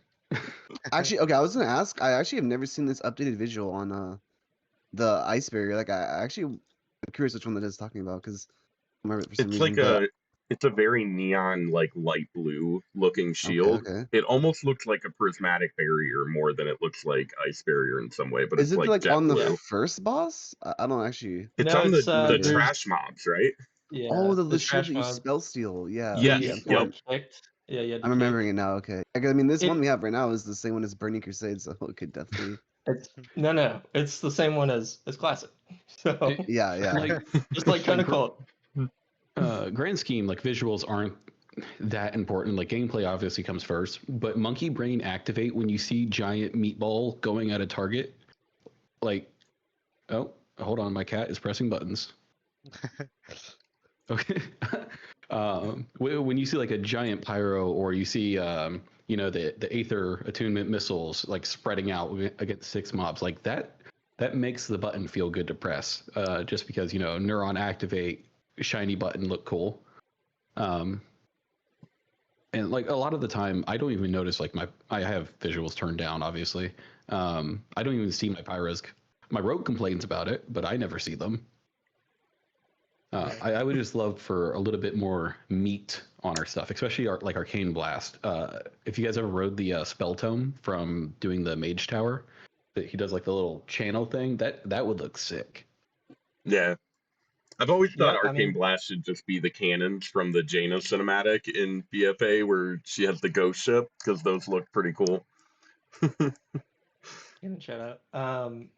Yeah, I do think like in general this is kind of like a shaman thing. Like one, shamans have gotten a lot of these updated visuals recently, but also they have we don't really have as many unique cast animations. I feel like as some of the other specs like Warlock with Chaos Bolt or Lava Burst and whatnot.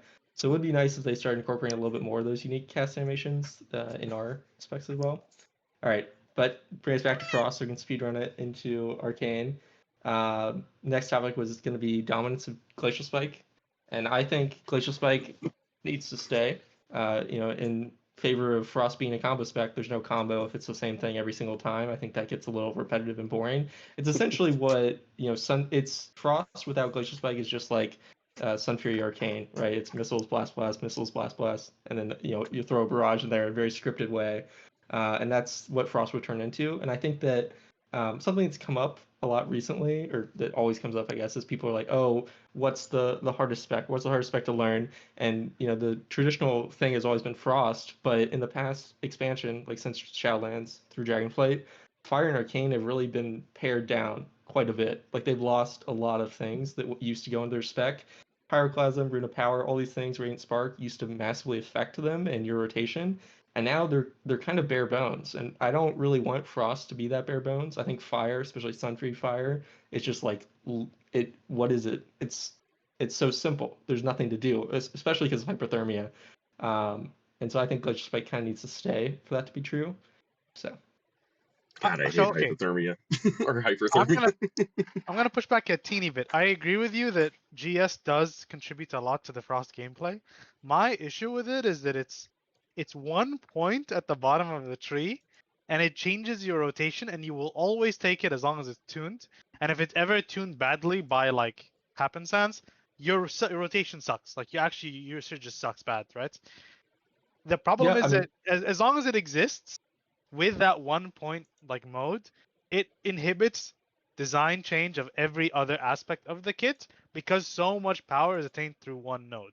Like my thing is that I was kind of bringing this up earlier about like the mastery dilemma, about how like mastery is the design of the spec. Frost's has this issue because like Frost's identity is shattering, right? Like that's Frost's identity. So it's like, how do you have a mastery that like creates that more, that is not just a percent amp? And so for me, I actually like the very simple bare bones of Frost without GS even. The thing is, it would need a bit more spice to make it not boring. They would obviously need to design stuff to create that to happen. So just like throwing an idea out there is like, when you flurry, maybe you get a random number of winter chills, right? And maybe that can like compound in some way. Maybe you can get some other random procs to bring in spice to the game. Other than just like, oh, I have 1 point that I'm always going to take. It's going to increase my damage by 20%. And the rotation's always going to be revolving around it and nothing else. That was my issue of the dominance of GS. Yeah, and I mean, if it's, we get a talent tree rework, it's kind of moved to be a little bit more of a central focus of the spec. I think there's room for you to lessen its power. It's definitely, in the current iteration, especially for Frostfire next year, too strong, where it leads into like the 40% of your damage, and that's like where Icicles was also pre-Dragonflight rework, and that's too strong, right? And they've shown, especially through like Comet Storm, the way that Comet Storm has been empowered in the past like tier for Frostfire does impact your gameplay in maybe not super large ways, but it's very impactful, right? Now you use Comet Storm as a precast into Flurry, or you'll look for other ways to shatter it and whatnot, and that's not something that Frost was doing before Frostfire. It had kind of been pushed out, and so I think I would like Glacial Spike to be a bit of a baseline. I do agree that if you removed it, you would need something else.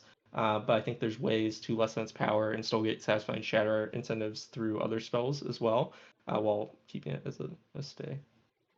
I think it would actually. Glacial Spike. Go ahead. Sorry, I love Glacial Spike in single target. It feels really impactful. I feel like I'm throwing, a big meaty spell. The animation's cool. It like really lends into that like combo builder idea of Frost. I do think the pathing to it could be better, similar to how Fire is almost forced to go through the combust. You can't skip it, but it's pretty hard to do. What I don't like is I feel like AoE for Frost is very busy because you're constantly getting those floods of Fingers of Frost. You're getting your orbs. You have to keep your Blizzard rolling, doing your Shatter combo with Comet Storm. I feel like Glacial needs a little bit more incentive or more of a natural point to press it in your AoE rotation. I think it was it Dragonflight season like 2 or 3 had the really cool like shatter effect off of Glacial. I wish that was baseline. Yeah, it was a mirror still.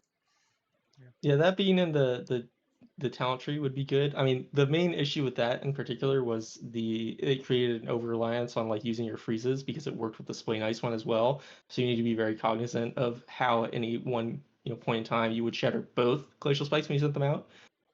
And if you're looking at like reducing Glacial Spike dominance, I think that's good. The other option you have is turn Frost into a little bit of a light builder spender for single target versus AoE, where you have like Frost Bomb as an Icicle spender alternative in AoE. But then you become much more of a builder spender, a bit more homogenized, where you're not currently in that area. So I'm, GS Explosion's great, perfect thing onto the talent tree. And even if you wanted to in some way preserve an OGS playstyle, literally the tier before, because I literally like doing this, we had like flurry explosions where flurry did AoE damage, or we have the ice lance AoE damage, right? Those are like 3 tier sets all in a row. So there's certainly a choice node that can be made there. And then there's the further design decision if they want to go into icicles can be used for a couple other things.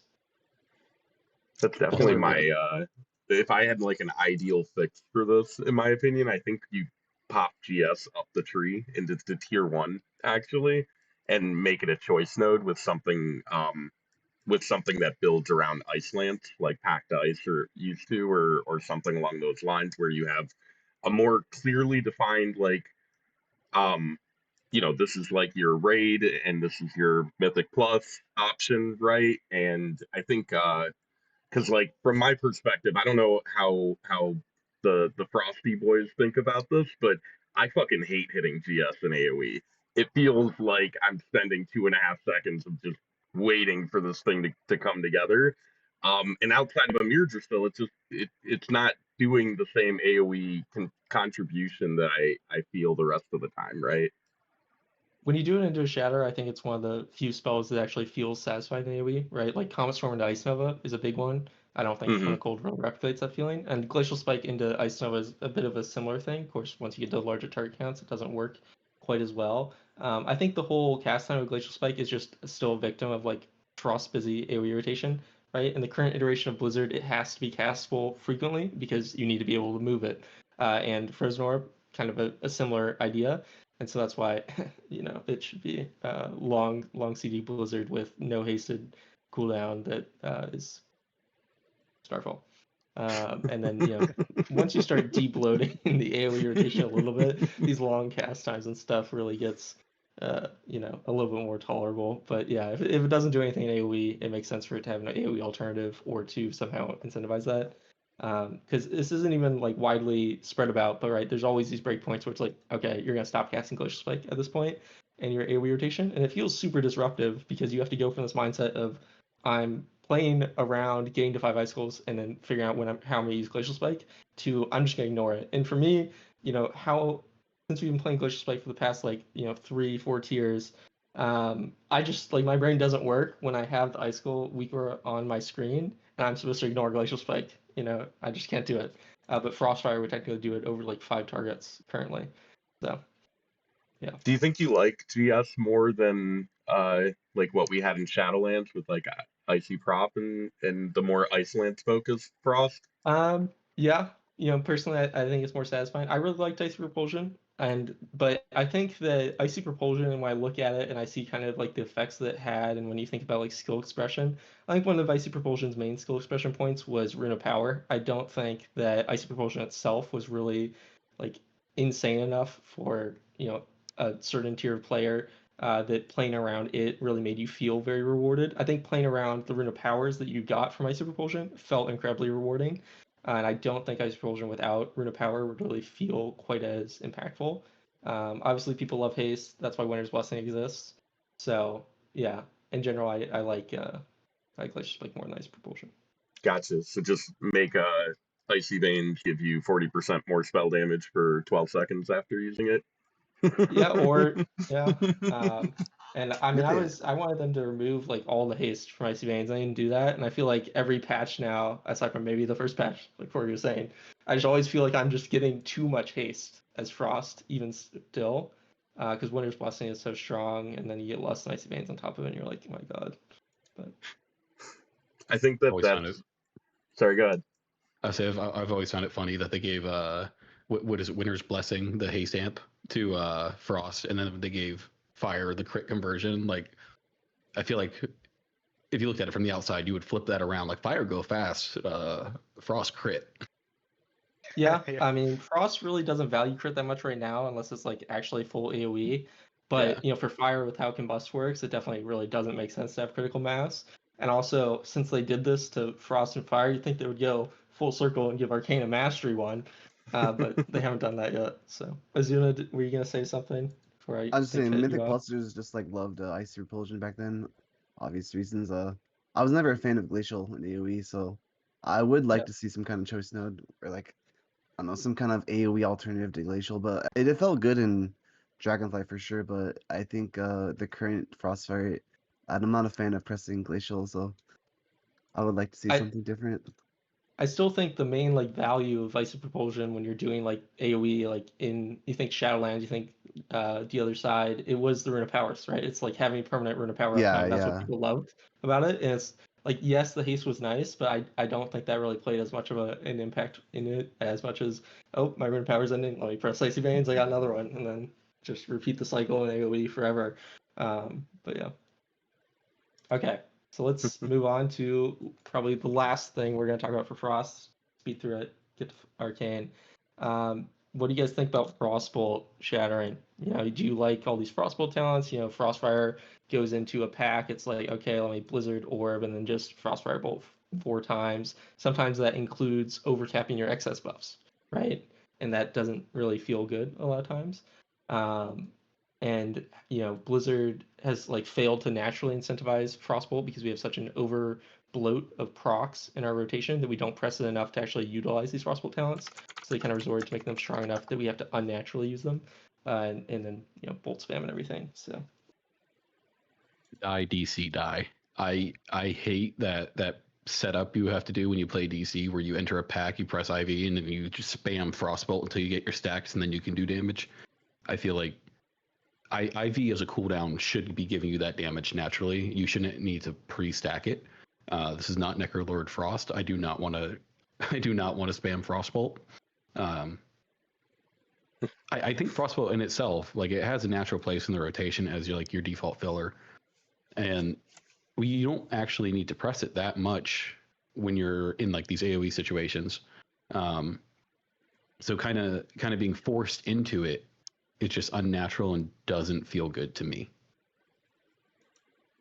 One thing I didn't like about this like DC AoE combo is like the target counts make it really awkward. Like, so if you do like 5 targets or like 4 targets, whatever, you Frostbolt 4 times, your orb is not up, and it's like 20-30 seconds away. It feels really awkward when like you do like 10 targets. It's like, oh, it's perfectly up every time. I was never really a fan of that.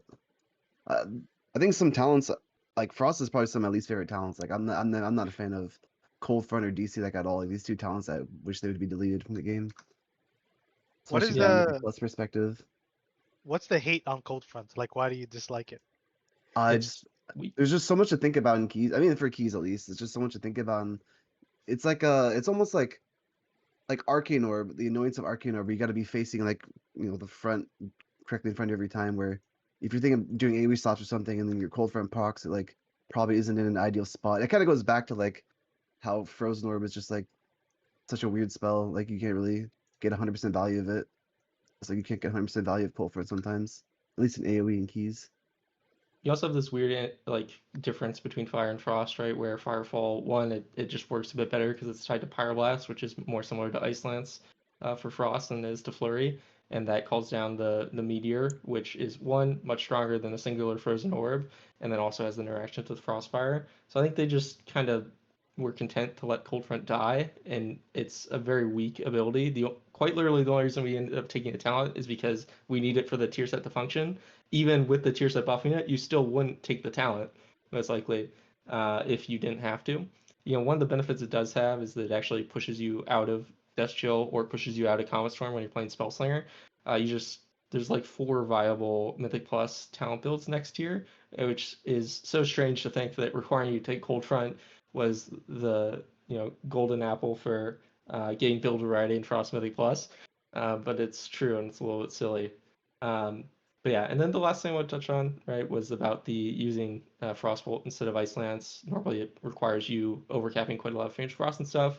A lot of times when I think about it, I personally find it unintuitive to most of your procs, and I would like prefer if they made Shattering Frostbolt just not possible. Like it just wouldn't consume Winter's Chill in the future, which I guess actually maybe that's degenerate because one of the reasons you Frostbolt is to keep Winter's Chill up, but you wouldn't get any benefit from it. So yeah. I honestly, I think that's a good idea. I don't think Frostbolt should be like a primary source of damage. To me, Frostbolt is the quintessential builder for the spec, right? Like it should be generating procs, it should be buffing your other spells, but it shouldn't be like something where you're like, okay, I pop my cooldown, Frostbolt, you know, like no, I'm not excited to do that at all. I think and Fire has an issue with it too. Frostbolt baseline isn't too bad. Like Spellslinger does have a bolt spam build, but Frostfire is where you really find it because they've packed so many interactions into Frostfire Bolt. And it exists in Fire too, where in like Execute, if you're playing Frostfire, you can almost omit Scorch because the benefits you get from Frostfire Bolt is just so strong. For Frost, it's a relatively easy fix. Like, you know, you can fix the interactions with Winter Chill and affect the Shatter. For Fire, it's a lot harder because it's just a relative value question. I think, you know, Scorch in general has just been so low value, especially they removed, right, the extra damage it does below 30% to make the Scalding the option against Improved Scorch, and they should have just kept both of them, and the option against Improved Scorch would still be worse. But Scorch just does such a pitiful amount of damage in general. Like, it's really sad. I mean, that's on the later period. I do think we should transition. If you guys want to transition to Fire instead of Arcane, we can keep talking about Scorch. But I don't know if Porin was building up his excitement. I'm totally fine with that. Let's transition into Fire. I think that Okay. I think Fire probably got the shittier end of the stick this patch, especially on the tuning front. One more thing I wanted to double back on before we go down that road, though, is there's a bit of a parity mismatch as well between Firefall and Coldfront with how many spells you actually need to trigger it. And that's really always been the worst problem with Coldfront for me, is not only is the orb hard to leverage, as Billy said, but it's also like it takes twice as fucking long to get to it. It's like really just kind of boring, you know? Like that's a full minute of frostbolting just to get that cold front proc compared to the Firefall one where it's like, you know, with Fire's level of haste, that's, you know, like 14 seconds of casting, right? I mean, It's to say something to this, you know, when Coldfront was at least introduced as a legendary in Shadowlands, I don't know its history before that. Shadowlands obviously had Covenants, it had Deathborn, you could multi-target Mm-hmm. Frostbolt then. It also worked that it didn't have an ICD, so for Flurry, each of the 3 Flurry hits would contribute a count towards Coldfront. So it used to be like 15, like it was for Fire, but 15 when you can cleave your Frostbolts, and each of your Flurries count for 3, makes it go by quite a lot faster than Fire's Firefall. The issue is they then fixed that flurry interaction, mega nerfed Coldfront because it was overperforming in dungeons and beta, and then, you know, Frostbolt cleaving is just, you know, not great. So that's kind of where it led to where it is now, where it hasn't been touched in 5 years. All right. Do we want to talk about some Fire? I have the perfect way for us to showcase this. I don't know how well this will display. I think if you start streaming and people just click into it for a second. So this is, everyone loves stack sims. There's a couple different Frost builds in here because there's the Bolt Slingers, and I don't feel that those are very realistic for a lot of raid fights. So up here at the top, we have, you know, Frostfire sitting at that nice 6.16. If we cruise all the way down here, we have Unleash Inferno Frostfire, my favorite spec in the game right now, for Fire at least. Chilling right down there with the tanks. The biggest issue with Fire right now is the tuning. It's a very put together spec. Like all the interactions are there, the baseline is there. But Blizzard did this thing where they decided that nobody should play it, and they just kept slapping aura nerfs on it. Sunfury Fire is doing okay. It's kind of middle of the pack. It's got the turbo movement. But SKB Frostfire, Unleash Inferno Frostfire are just absolutely in the dumpster. And every time they keep trying to tune Sunfury to make it, you know, kind of middle of the pack, but still have that cleave niche, they keep killing Frostfire more. And they just keep beating that dead horse until it's in the dirt. Something I want to say about this is, you know, Frostfire was obviously performing pretty well in PTR before they got mega nerfed, and I think that they were just very scared of its cleave potential. And I want to kind of harken back a little bit. Obviously, Fire has like its, you know, major issues always how strong is Ignite versus how strong is Fire, and then they just don't want Ignite to be too strong, and so they end up like kind of gutting it because they're afraid of it. And I think this was, if we think back to Dragonflight, a bit silly. Because when you think about the Dragonflight rework, right, the things they wanted to address for Fire was we want Ignite to be less of a, overpowering option, right? Because that's what you were playing all the time, and it essentially took Arcane's role of the massive priority damage.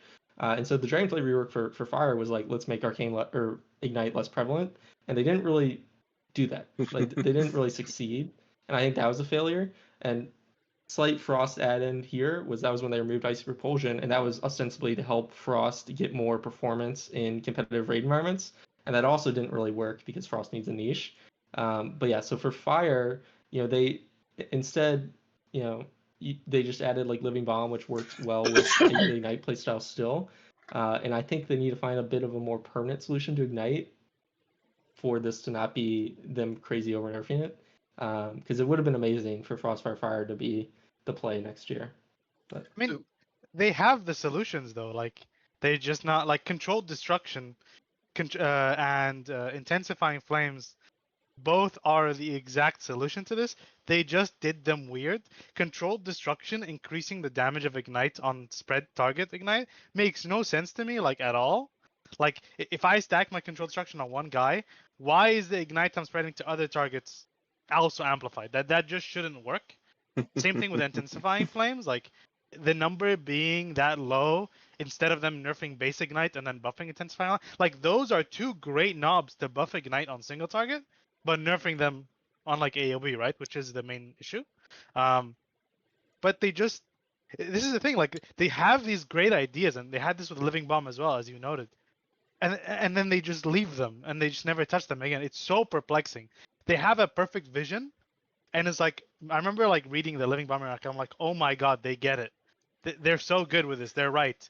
And then 3 weeks later, what just happened? I got whiplash. My spec now sucks. I have 7, 8 dead talents. The spells that were supposed to do their job are precisely doing the opposite of their job. It's so strange. I don't, it feels like some guy came in, he did his job, and then he left, and someone else took over and was trying to pick up the pieces. I don't get it. I can't recall the last time they touched Intensifying Flame. I know they just did Controlled Destruction, and I didn't even know that Controlled Destruction applied to all the targets.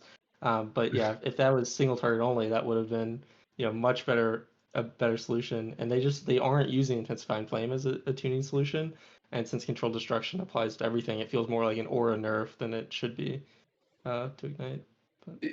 And we were all celebrating when they did this rework and they created these two knobs, because we're like, okay, finally they're going to make they have the tools there. They can finally like tune Ignite down and make Flame Strike relevant. And they just never have. And they have touched Intensifying Flames, I think, once since it was implemented. It went from like 15 to 25 and then back down or something like that. But they just keep doing these aura nerfs and bump it up 3%, bump it down 3%. Okay, we're 8 weeks in the tier, Fire can be played again. And it like Forky saying, it's just ridiculous to me that they built these great tools and now they just refuse to use them, and instead they target baseline.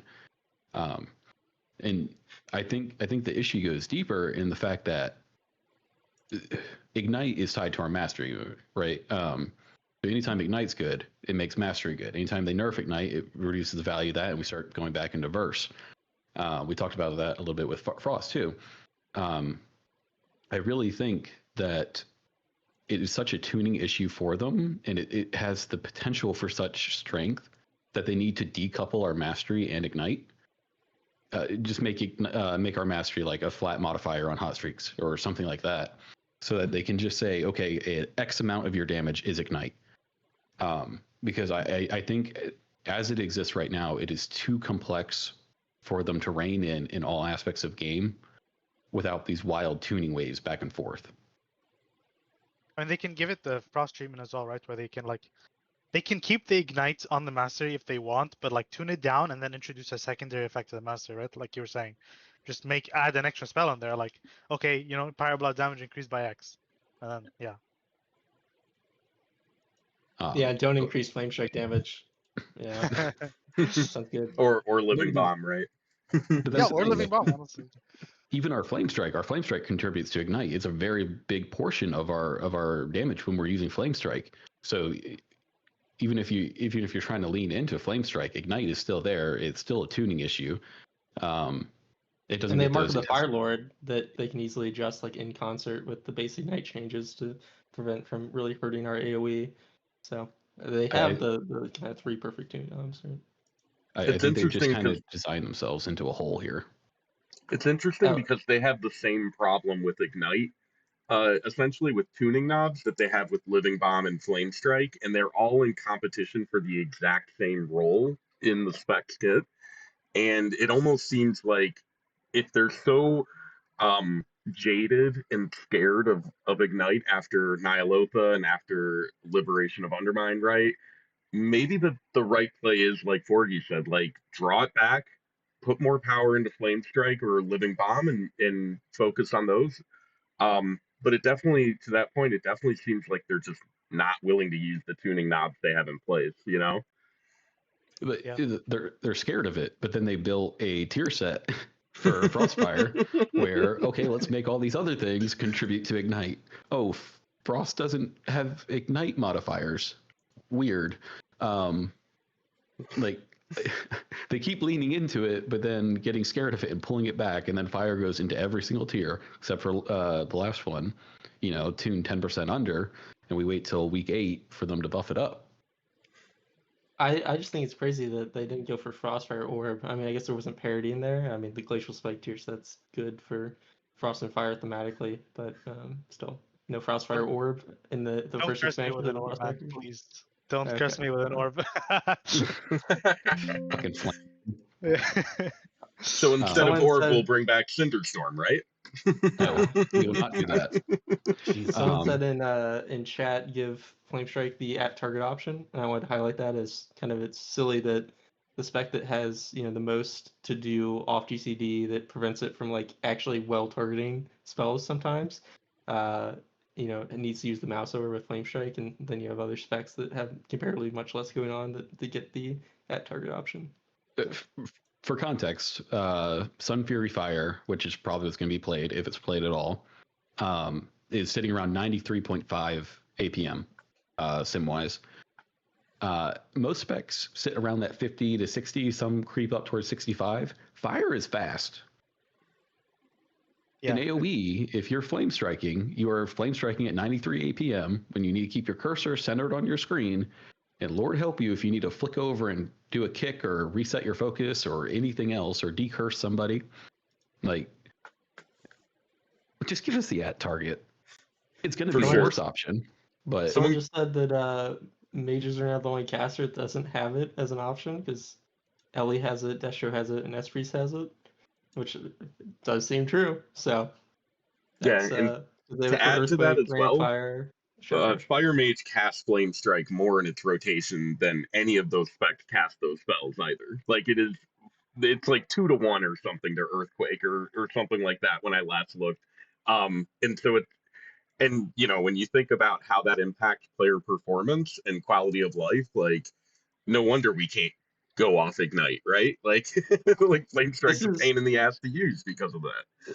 This is kind of the same thing I said about the Frozen Orb functionality, right? Because we use it a lot more than Tropic Rift and Ravager, and it's a bit more core to it. And it feels like maybe Blizzard trying to preserve this mythos that Mage requires, like it needs more intricacies for its skill usage, right? You have to cast Flame Strike at target because Mage is supposed to be like more of a high skill spec versus the other specs it's okay with, and like orb is supposed to be a high skill ability, so it can't have this quality of life functionality. I think that doesn't quite mesh with the rest of the classes. And someone just pointed out in chat very accurately, if you use the 1-button rotation, your Meteor and Flame Strike is at target. They have that functionality already built in. They just refuse to give it unless you're using the 1 button. That is crazy. I did not know that. That is actually criminal. You've got to wonder, like, if you're a relatively low skill player and you're having trouble with the targeting reticule, it might be worth it to swap between the 1-button rotation and normal keybinds and incur the extra GCD just to get it at target without having to deal with that. It's kind of funny. It's so bad. Like whenever I play these specs with the at target, I never consider using like Shadow Crash at target because it's like just aim it better. You don't cast it that often. I would absolutely turn on Flame Strike at target. No question asked. Like it's so ridiculous. The amount of times you have to play in a key with like the most scuffed camera angle because you just don't have the time to change your camera while weaving like Flame Strike IB, Flame Strike I. It's absurd. It's so bad. It makes your movement like super weird too. Gotta move my character very weird, and I have to keep my Yeah. in the same spot. I hate it so much. Mythic Blusters hate this so much. It's so bad. I spend most of my time in Ultra Time sitting in the fire, and anytime Flame Strike becomes good, the number one question that gets asked, other than what stat, how much haste, is there an at target, or can I play Pyro? I hate pressing Flame Strike. Like anytime Ignite's good, I never hear anyone saying, "Man, I really wish I could press some Flame Strikes right now." It's always the opposite. I don't know. I feel like that's a design fail, and I hate pressing Flame Strike. Oh yeah, Cinder Brew To the first point- pull. I'm hitting the muscle guy with Pyro. I don't give a fuck. To their point, maybe Fire needs a little bit more of the distinction between Flame Strike and Pyro Blast because it really is just the same button if you make it at target, right? The functionality is maybe a little bit of Ignite spreading, but without the differentiation between needing to actually aim your Flame Strike, you're just doing the exact same thing. So It used to not be this bad. In the before times, back in I think it was Shadowlands, we didn't have Fuel the Fire, which is the passive effect that makes Flame Strike contribute to Hot Streak. So in your Combust, you would have functionally 2 GCDs, 1 to 2 GCDs between every Flame Strike, because you either do like IB Flame Strike or IBPF or PFPF or Scorch or whatever. So you'd have like 2 generators between every Flame Strike. So they functionally doubled the amount of Flame Strikes you have to cast, and then also up the amount of resources you have so you can cast more of them. And then you're also in Combust more. So you're just constantly sitting there with your cursor dead center. Yeah, the comment about like it feeling the same as Pyroblast if you have the at target, that is fair, and I think that's like a good point. My only thing is like it is a band-aid fix because I think a lot of specs do feel kind of boring. Like if we're being honest in AOE, right? Like you look at any spec in the game, the vast majority of them, your AOE spenders are just kind of boring, right? Like Frost is a little bit unique because they have like a little bit of a mix between like AOE and single target. But a lot of specs are just like, okay, I'm going to press like Earthquake instead of like Elemental Blast. If you spec like that Echoes of Sundering, you can do both. But like Rain of Fire is Rain of Fire. What does Shadow Priest do? They do their single target rotation. All the rogue specs that have like Nimble Flurry or like Blade Flurry, you're just pressing the single target rotation as well. Like, I don't know. I think AoE at the end of the day is a little bit boring for the majority of the time. The problem is for Fire, it's boring and it feels bad to play, right? Like, you got to start somewhere. Yeah, I don't know. No, I Yeah. think that's a very fair take on that. I think this is going to take a while. So why don't we start talking about CDR? Oh, Yeah. You want to go first, Forgy? I'll let you go because I think you're a more in UI enjoyer than I am. So don't get me wrong, I like SKB. Back when we first started like this iteration of Fire, which I'll call season like 3 of Shadowlands, which is when we really started leaning into the idea of Fire is constantly building towards Combust, being in Combust, and having these resource generations increased. Thank you, Fiery Rush. Every patch, they add another way of reducing Combust cooldown or increasing your resources so that you're getting back to combustion faster. If you open the spell tree and hit or search for CDR in it, like every node lights up. That is all of our talents. All of our talents are just reskinned versions of cooldown reduction. A lot of it comes from Kindling. Like Kindling's our main generator of CDR, which is fine. Kindling's been in the game a long time. It used to be a choice node with Pyroclasm, which was kind of nice because you would pick between basically a minute mage or a 2-minute mage, and the relative strength of your combustion would reflect that.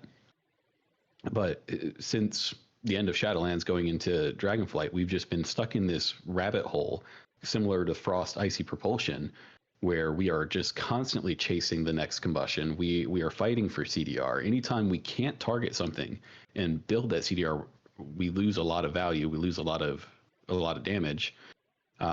Anytime someone calls a DPS stop, which for some reason has been prevalent in all these raids, we're hemorrhaging damage, and there's just no choice against it. I don't mind that this version of Fire exists. There's a very large section of the player base that enjoys chasing the combust, constantly being in combust, brain go burr. But I think for the health of the spec and for my sanity, Fire needs choice options in here. I would love to see a choice on Kindling back with Pyroclasm or anything else that would put damage back into combust without reducing the cooldown. Throw a rune in there, I'd be down for it. And they keep saying we want to dial back the resources or dial back some of the cooldown, and then they do things like build this tier set, which bumps out your hyperthermia to 30 seconds. Or they introduce Unleash Inferno, which is supposed to be our competitor towards SKB, which is the uptime Fire. But then they slap a massive CDR bonus on it. I'll say 20 seconds per combustion. I don't know. I feel like they've devolved into like this rabbit hole that they can't design themselves out of. What do you think, Forty? Oh, sorry. I just want to say, isn't it been saying that you need CDR on top of a 70% damage amp for Unleash Inferno? That's absolutely wild. Yeah. It's bad because like I 100% agree. Like the fact that like having played this game such a long time, and I know Manatha will remember this, like the reason they removed Icy Propulsion was this exact issue of like if you ever have to do anything except hit buttons in your Icy Veins, which at the time was like, super high uptime, was like 100% ideally, you just bleed damage, and that's really problematic for Aspect's health. And then they gave it to IUI. Like, if you ever have to do anything in your combustion other than DPS right now, goodbye. Like, you're just, it's gone. Like, if you've played One-Armed Bandit and you pop a combust, which is like 35, 40% uptime, and then you get I need to drop the big hit in the back of the room out of range of anything, or I have to dispel my fire debuff. Okay, I guess my combustion is gone, and then my next combustion is gone, is delayed, and like my timings are all different now, and it's just super, super frustrating to have to deal with. Especially because like you're getting the CDR, you're chasing the combustion, you're excited, you pop it, and then you're disappointed.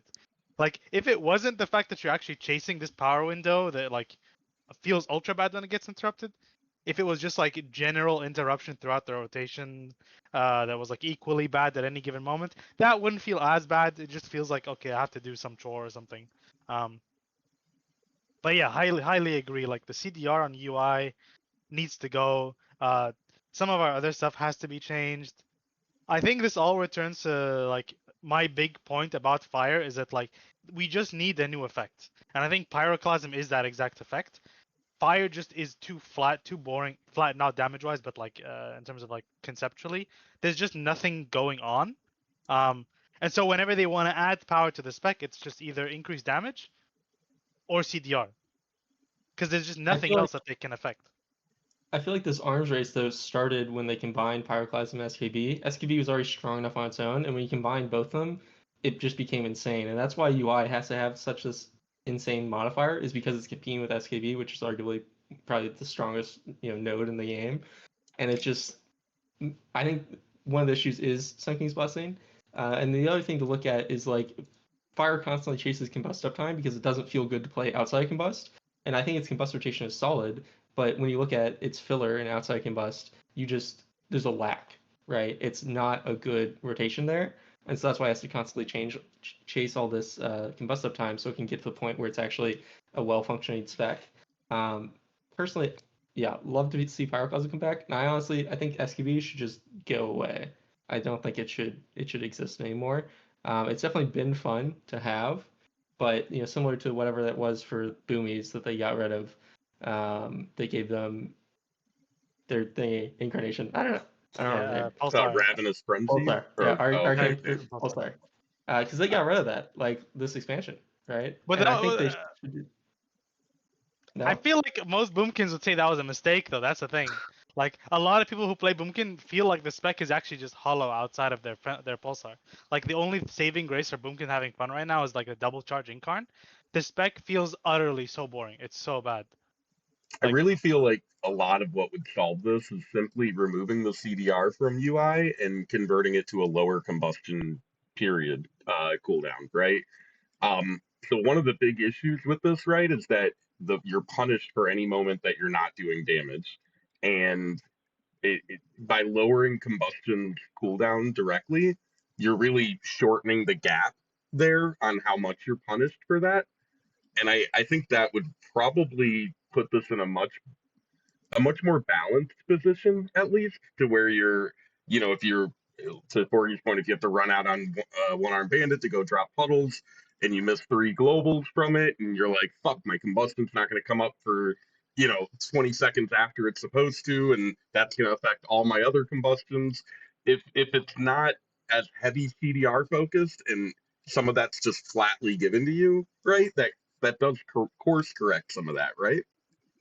it does, but then you're still facing the problem of like both specs have the same identity of high combustion uptime.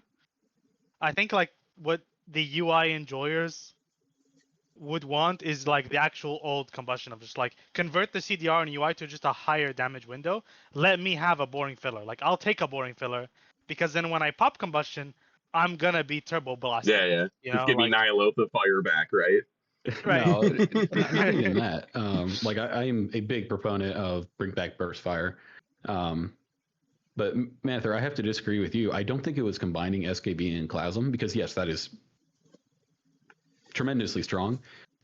This all started with Fiery Rush, which was our tier set in Sofa. Yeah, Sepulcher. Yeah. That Fiery Rush just generating so much resources allows you to do so much more within these combustion windows. So you're not having to scorch, you're not having to like be conservative. Even if you go in pretty dry on resources, you're going to generate them back at a much quicker pace. So that combined with the additional uptime that like SKB provides or Unleash CDR, just creates like this degenerate gameplay loop where you can spend freely in your filler. Your filler doesn't matter; it's functionally the same as your combustion. So I think Fiery Rush is like the biggest offender for this power creep, and it's probably something that needs to die, or at least be heavily taxed. I mean, people love the like the wrist wraps, and I was thinking like, especially if you remove Fiery Rush, I think it would be good. I don't know if having off GCD, active button in Fire's talent tree that would just mimic the wrist wraps would be good, or even just say it always gives you back 2 Fire Blast charges. Maybe that stays with the overinflation of resources, but having more control over that so it always occurs like in your combustion while removing where the passive regeneration might help fix that without removing too much of the feeling of a full combustion. So but we have spontaneous combustion at home, Manather. People love the wrist wraps, but in reality, they're like 0.6% better than a normal pair of wrist wraps. The reason they like them is because instead of pressing Phoenix Flames, which feels awful to press compared to Fire Blast, they can just press more Fire Blast. Now, no travel time, no clunky burb. They get more of the fun button. I will say though, okay, I agree with your general point. My only thing is I don't think Fire Rush necessarily has to go. I think that you could nerf Fire Rush in virtue of nerfing combustion. Because obviously Fire Rush is only active in combustion, so by having less combustion uptime, you're gonna have necessarily less like resources, right? So like in a 2-minute world spec, 2-minute mage or whatever, your Fire Rush is gonna be pretty weak overall. It's gonna be good in virtue that it's gonna give you resources when you're like Omega strong. But like, it's not gonna do anything out for the 1 minute and 45 seconds outside of that. For me, I think the issue all stems into like this idea of like, yeah, UI gives CDR, and so you just have combustion all the time and you have an insane amount of CDR, right? It's like combustion's cooldown is effectively like 30, 40 seconds. Where you also still have combustion for like 14 or 15, and then you have hypothermia, blah blah. And then for SKB, you still have real combustion, which feels really odd to me because it's like real combustion feels shit compared to SKB. So my thing is like, if I had to do anything with fire, it's combustion SKB choice node, and then UI pyroclasm choice node at the bottom. So it's like, you can choose, okay, I want to be combusting often, and then I'm either gonna have stronger combustions or like this RNG like pyroclasm gameplay, which might have some fun filler, or I could have like short combustion with either the omega strong combustion or like the chance to do like 2 gazillion pyros, right? Because the other thing, like Manatha mentioned about like the pyroclasm merge, in Legion, when the pyroclasm and the bracers were there, when you press those bracers, you could see it. Like your meters, like I looked at some of my VODs from Legion, you would press a pyroclasm in combust, you actually go from like 14th to like 9th. From one pyro. It hits so hard.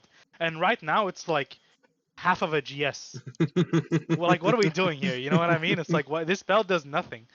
So this merge that they did, they had to nerf it so much because you just had SKB so often that you could just have an extra pyroclasm, just double the value. You know what I mean?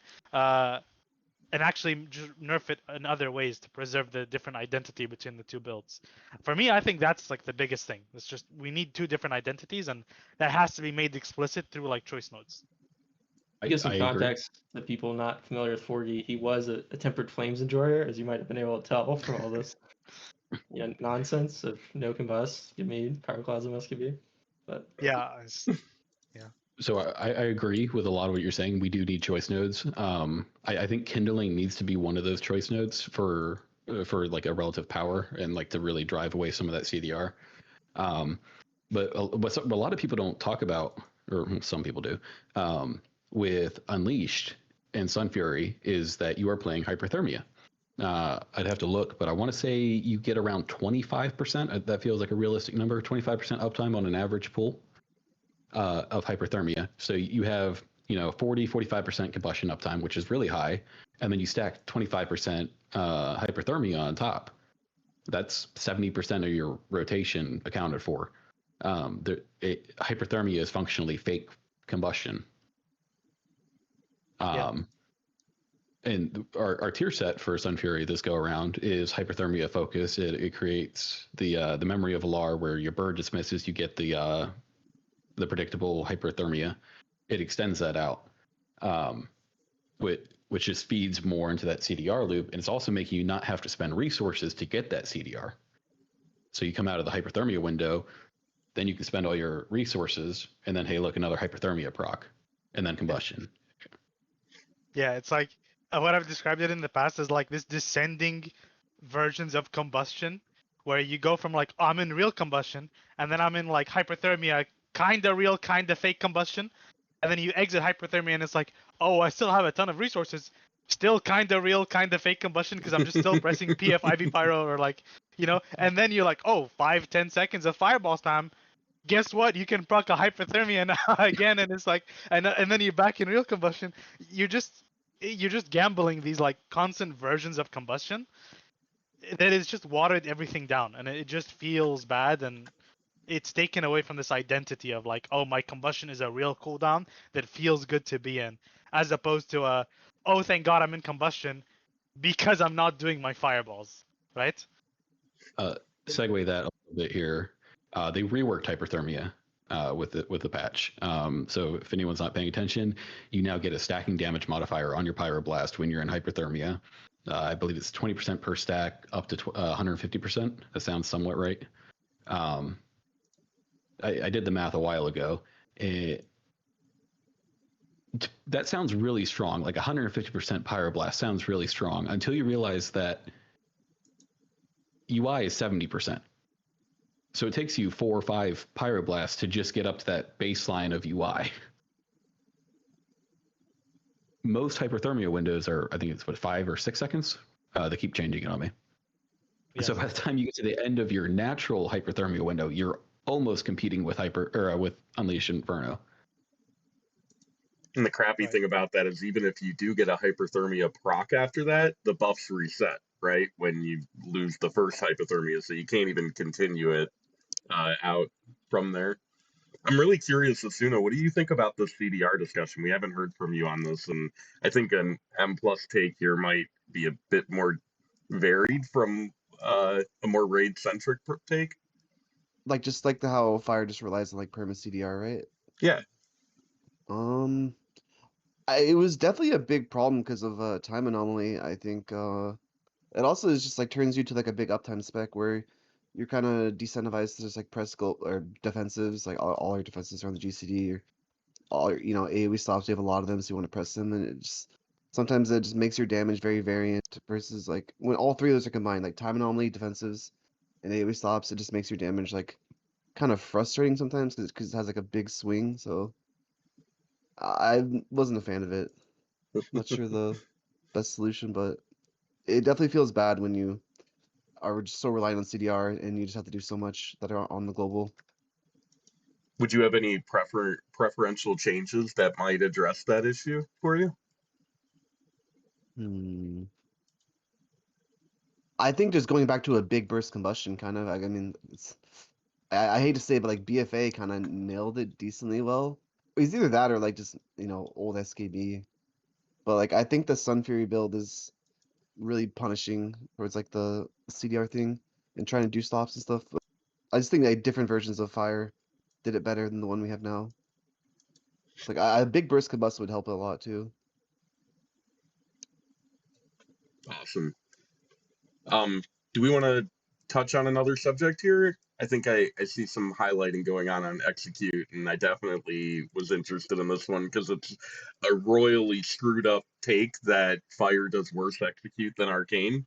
Like historically, that's never been the case until we got into Dragonflight, really, and it's kind of fallen off a cliff for Fire when it comes to execute damage. I think it was like 15 or 18%, something like that at the end of BFA. And then throughout the course of Shadowlands, it kind of stayed static. And in Dragonflight, if I remember right, it right out of the gate of Dragonflight, it dropped to like 8% or something like that. And it hasn't really recovered, right? So Fire Execute, we naturally gain some Execute because we can now use Scorch. In Execute, Scorch is, your guaranteed crit. Because of our resource overflow, that's kind of lost some value because we have the resources to naturally crit without Scorch a lot of the times. Combine that with the fact that Scorch kind of hits like you're gently blowing in their ear, and it takes a 2 talent point investment to even make it functional.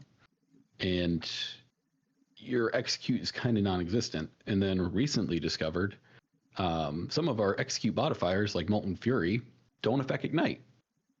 Ignite in single target is anywhere between like 20 and 40% of your single target, depending on stats and all that goodie. So just not having that 8% modifier on your Ignite is a pretty big nerf to that function. But a lot of it comes down to the relative value of Scorch and the resource competition that we have. Yeah, I think like on top of this, to make this matter worse, is like you pointed out, Porom, like the real moment where things just went really bad was Dragonfly, and that's no coincidence, as Manata touched on earlier. Like the splitting of improved Scorch and Scald has made Scorch itself do absolutely pitiful damage. The fact that they are a choice node is so bizarre to me because even if they were combined, our execute would still not be that good. That's the funny thing. It's like it actually does so little damage. If you look at the numbers, on single target, a Scorch does 1/10 of a Phoenix Flame. Not even a fire, 1/10 of a Phoenix Flame. And to compound this issue, when you look at Frostfire Bolt in comparison is buffed, and they've been continuously buffing Frostfire. I forget which one it is. It's either Burst or Infusion. It's the one that happens randomly. Burst, right? That doesn't proc from Scorch randomly for some reason, but it procs on every other spell. And the Burst happens on pretty much every ability, and Burst does more damage than Scorch. Like, if Burst works with Scorch, and you press Scorch, like 25% of that global's value is the Scorch itself. 75 would be the Burst. That 75 is missing. So it's just this insane amount of stacking like L's for Scorch execute, to the point that now like Frostfire prefers to press Frost Firebolt and execute instead of the guaranteed crit Scorch. Like you maintain the improved Scorch to some extent, but it's like, okay, as soon as that's up, I'm done. Like my unique executability, I don't want to use it anymore. I'm going back to my filler Frost Firebolt. Like, it is one of the most ridiculous things on the spec to me. It's so absurd.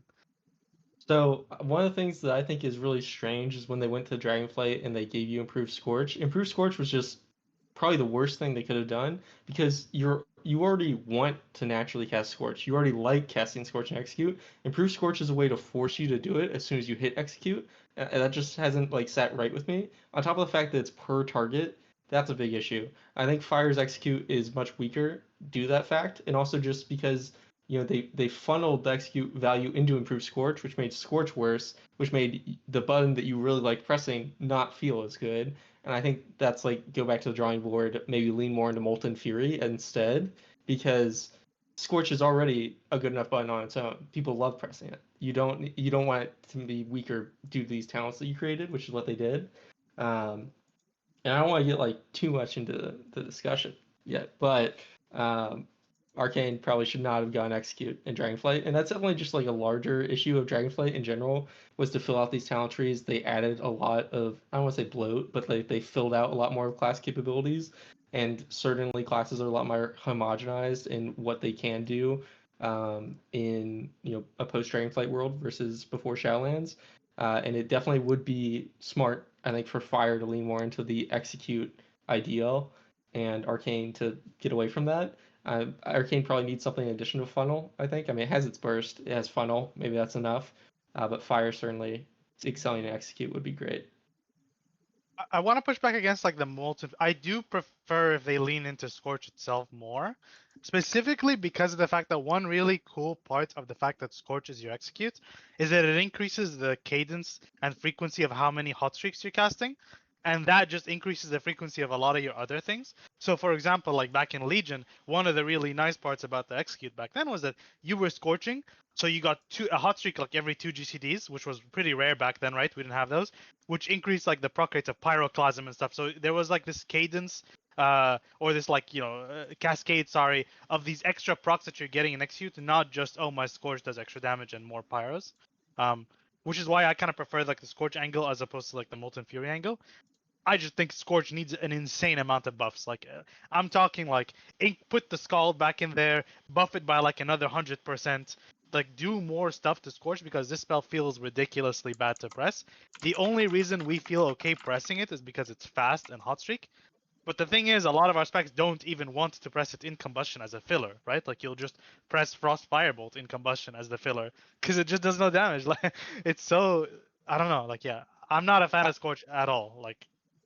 I guess I more meant that I think improved Scorch is kind of toxic. It turns what is a feels good button into a kind of a maintenance button, and by virtue of Scorch providing this strong damage debuff, it like needs to be weaker baseline, and so I just don't like that, and it feels like that's maybe part of the reason why they keep Scorch just such a terrible spell power coefficient.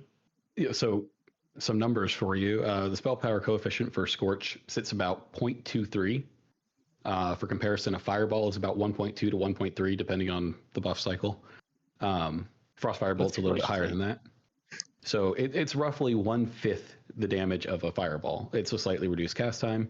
But even with that said, with Scald, 300% of 0.23, you get up to about 0.65, 0.7. That's not a lot. It's funny too because I really think the solution to this is it doesn't even have to happen in the spec tree. It could happen in the hero talent tree. We have Sun Fury Execution, and it's amazing that talent isn't taken because you don't even hit 5 spears as Sun Fury Fire most of the time, right? Like most of the time you hit 3 spears before you hit combustion again. So you don't even get really that much benefit from Savor the Moment, I think it's called, the other choice note in that. And so you could really, there's a lot of room to buff the crap out of Sun Fury Execution for Fire to shore up some of the distance between those points, right? And then then you have got one hero tree that's more leaned into the Frostfire Bolt, and then you've got one that still utilizes that execution, right?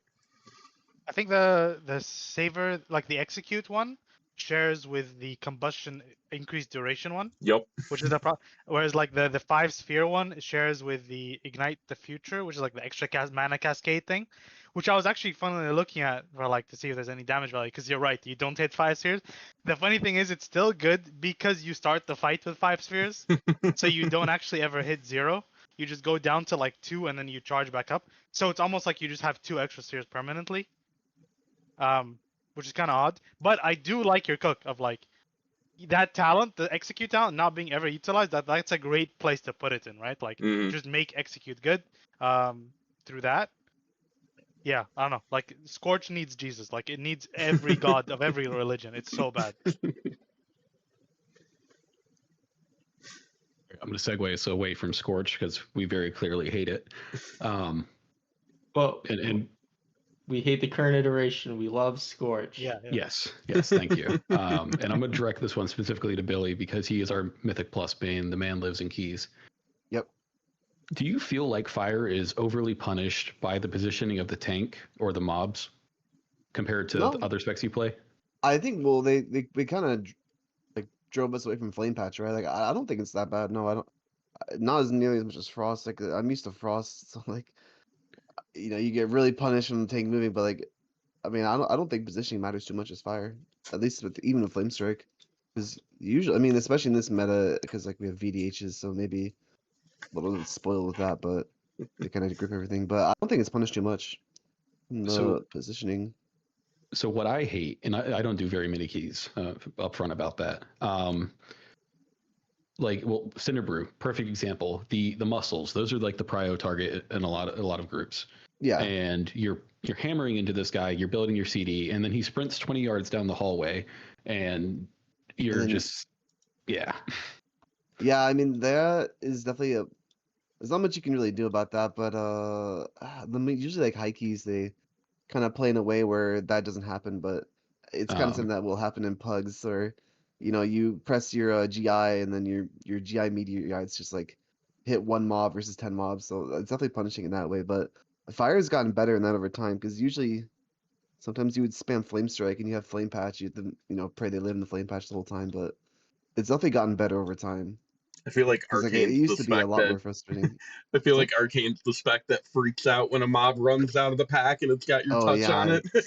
Yeah. That is actually like a world war for sure. Like that is the new dungeon that they introduced, Ecodome or whatever, like the 8th dungeon. There's like 3 different types of mobs that leap out. So like, the new dungeon will definitely give us that kind of feeling where if a mob leaps out, you're just so mad. But it's gotten better for Fire for sure. Like it's most like Frost. Just I have such a problem with Frost and the hiding of mobs and mobs leaping out.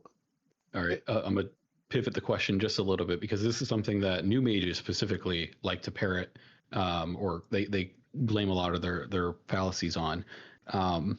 How much do you feel punished by the pacing of your group, like your tank specifically pulling chaining mobs in as Fire?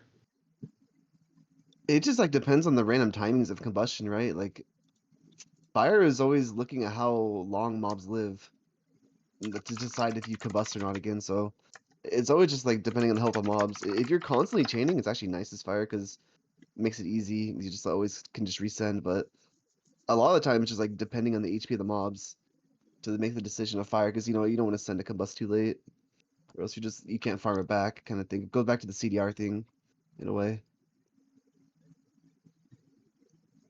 A lot of like newer Fire mages who aren't really like used to being able to predict the combustion, they have a lot of issues like knowing when to send, when to hold. Like default Fire, you're always sending. You just press the button, you have the button, you send it. I think a lot of mages struggle to know, like especially in pugs, should I press my button here? The mob's at 30%. I don't know if my tank's going to chain, and that goes back into the CDR chase rabbit hole. But I feel like Fire's in a really awkward position where you're depending on haste and bloodlust and PI, your cooldown's so variable. It could be 30 seconds. It could be 45, 50. I don't know. It feels bad in keys for me to play. No, I think. What's up? I was gonna say, I will say, like, part of this is down to like the fantasy versus reality element of the spec, right? Where like a lot of the casuals like that I've ever like talked to or like seen like their experience in keys and they're ending up holding combustion, it's because they feel like, okay, I need to hold this to be useful next pack. The problem is like when you recognize that when you are the CDR spec, you're not popping the cooldown to do big dam. You do it popping the cooldown to not do 0 dam, right? And like that's the issue. It's like you're avoiding the troughs as opposed to like optimizing the peaks. So then the choice becomes like I'm popping the combustion not to do big dam, but it's like am I holding or not becomes is the pack living long enough that I'm gonna get most of the CDR out of it, right? So I want to transition just a little bit. Someone had asked in chat, how do you guys feel about hero talents for Mage as a whole? And then after that, I'd like to go to Arcane. But in response to this question, I think in general, there's like always in classes when you're kind of within one identity, you get a little bit negative about some things. But I've been playing Warlock a lot recently because that's gonna be my split ult next year.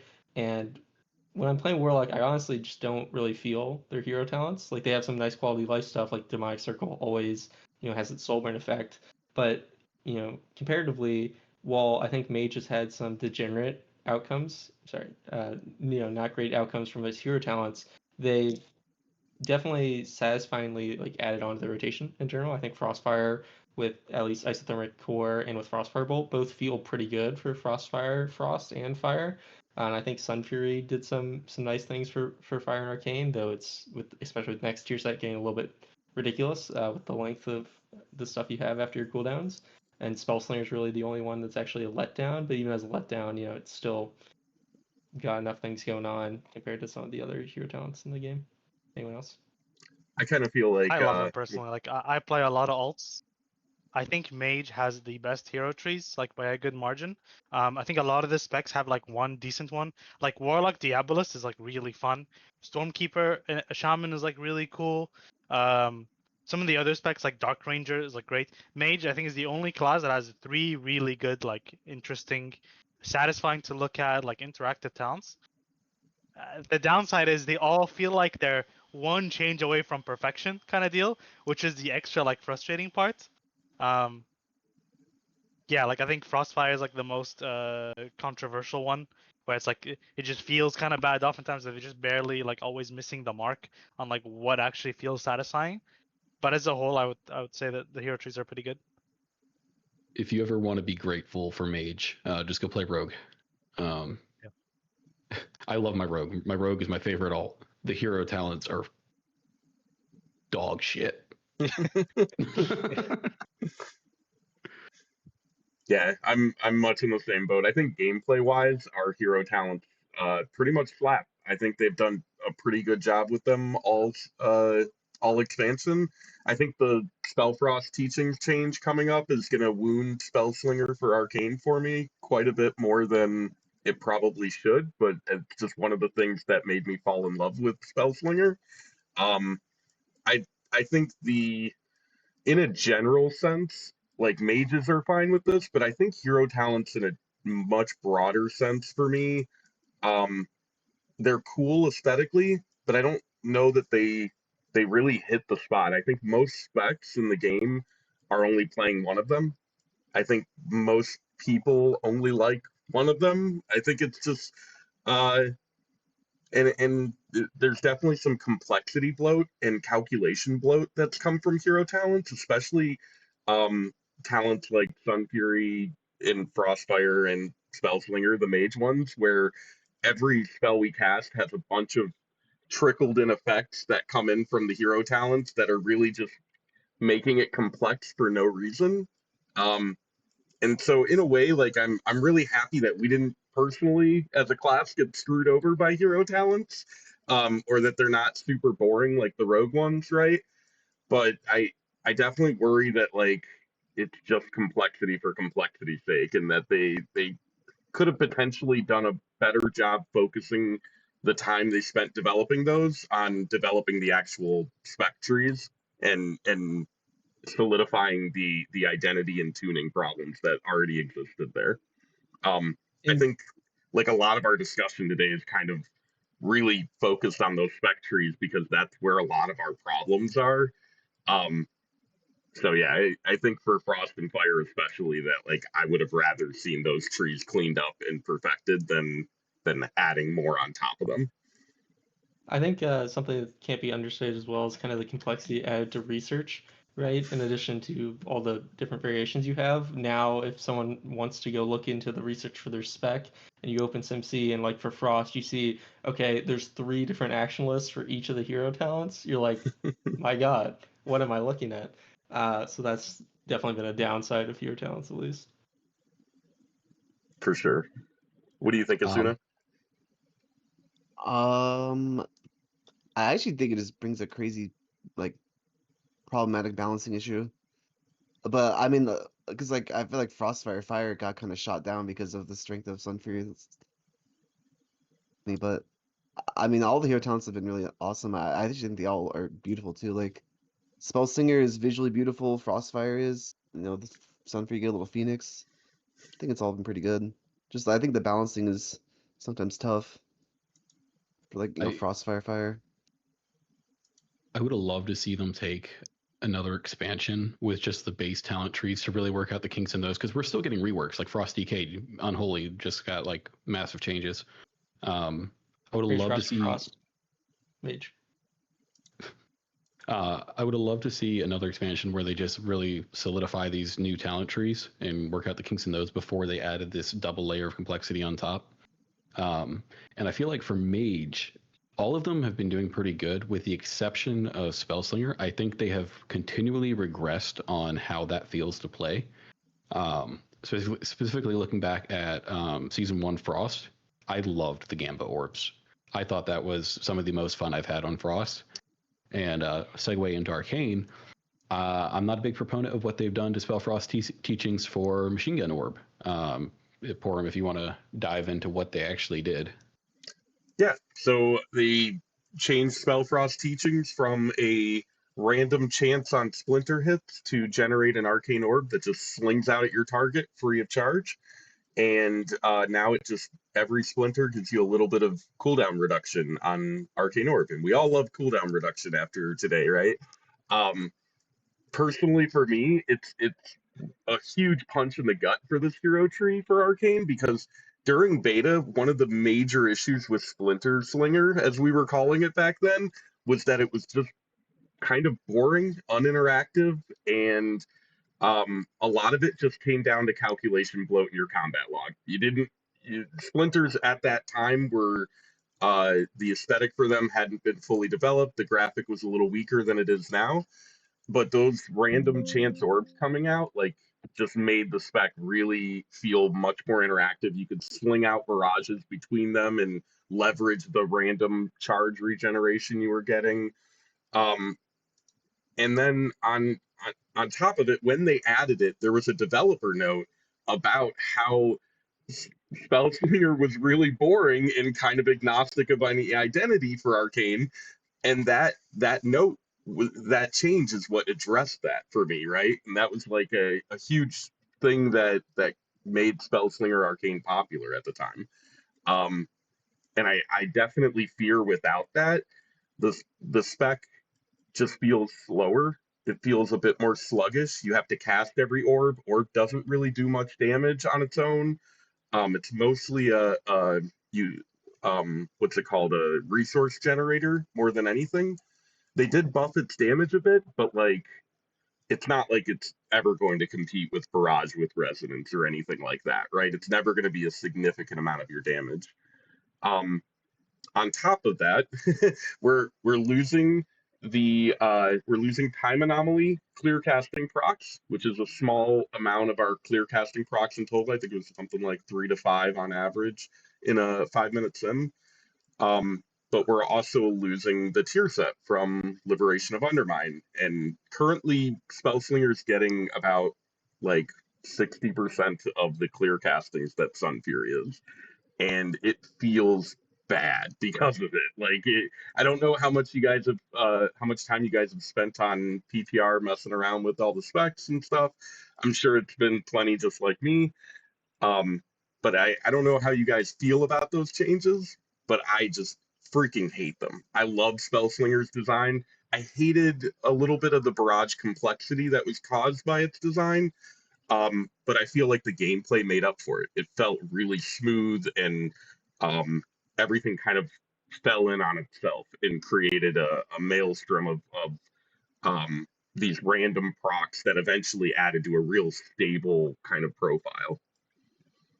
Just to say, Frost kind of has a bit of the same problem with proc distinction between its hero talent specs. Before they reduced excess fire to 50%, Frostfire had 80% more flurries in 5 minutes, and now it's probably more like 40%. I don't know the number.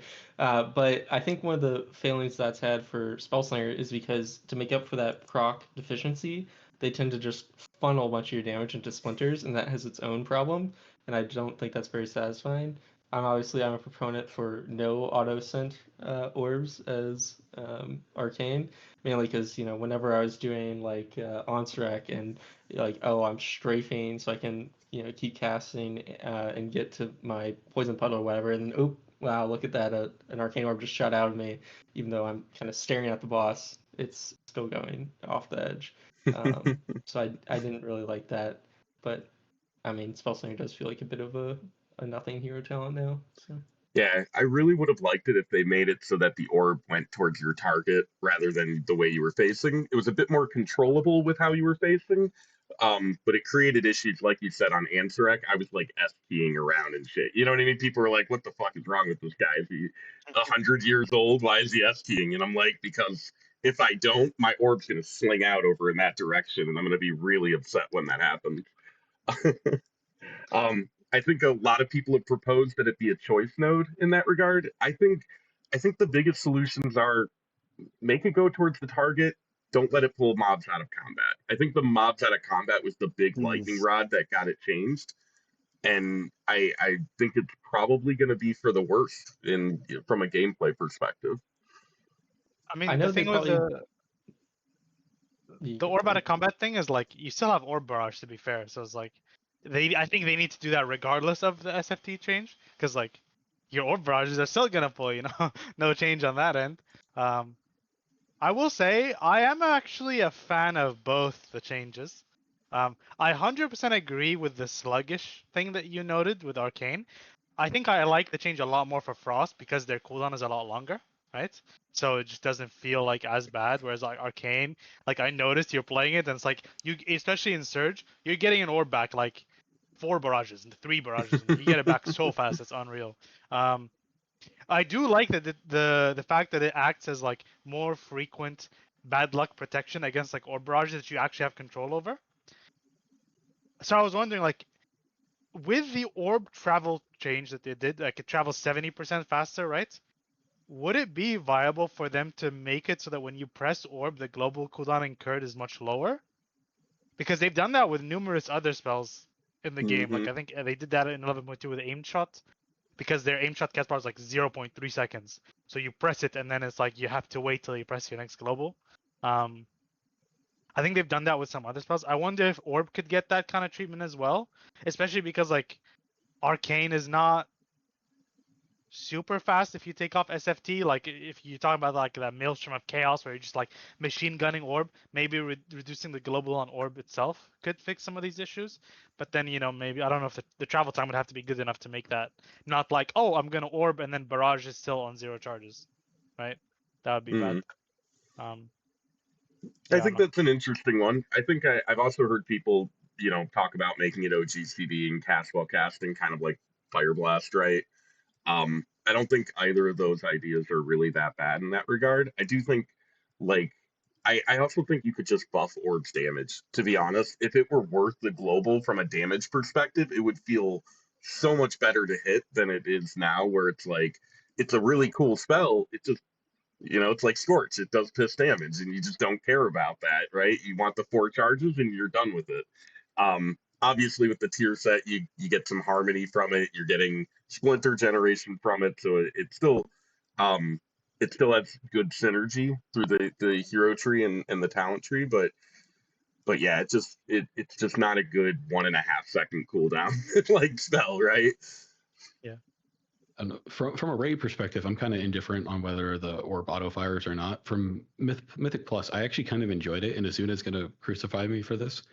But I liked thinking about my positioning, like in Dawnbreaker or what's another, like Priory. I liked having to like be cognizant of where the patrols are or where I'm facing. I thought it added like a little bit of extra flavor, and I'm gonna miss that a bit. I was never a fan of like there's like a couple things that sat wrong with me about like the arcane orb changes. One is like, have you ever like procced a spell slinger orb and then also sent the orb at the same time? That's like something that never really sat well with me, especially Mythic Plus. Or like even like the high variance of the damage sometimes is I guess the high variance of the damage in Arcane kind of frustrated me. Also, like, Arcane also the variance is a lot into crits too, but like the variance definitely frustrates Mythic Plus players, I think. And It's I guess funny. when what's up? Sorry, Asuna, it's funny you mentioned that because the developer note when they changed Spellfrost mentioned the variance as well, but it actually increased Arcane's variance to remove that Really? and Okay, time yeah. Yeah. What ends up happening CSP. is those things smoothed out variance because um, it was like another RNG layer towards the same effect, right? Of Yeah. restoring your charges. It really totally unintuitive. I totally get why, you know what I mean?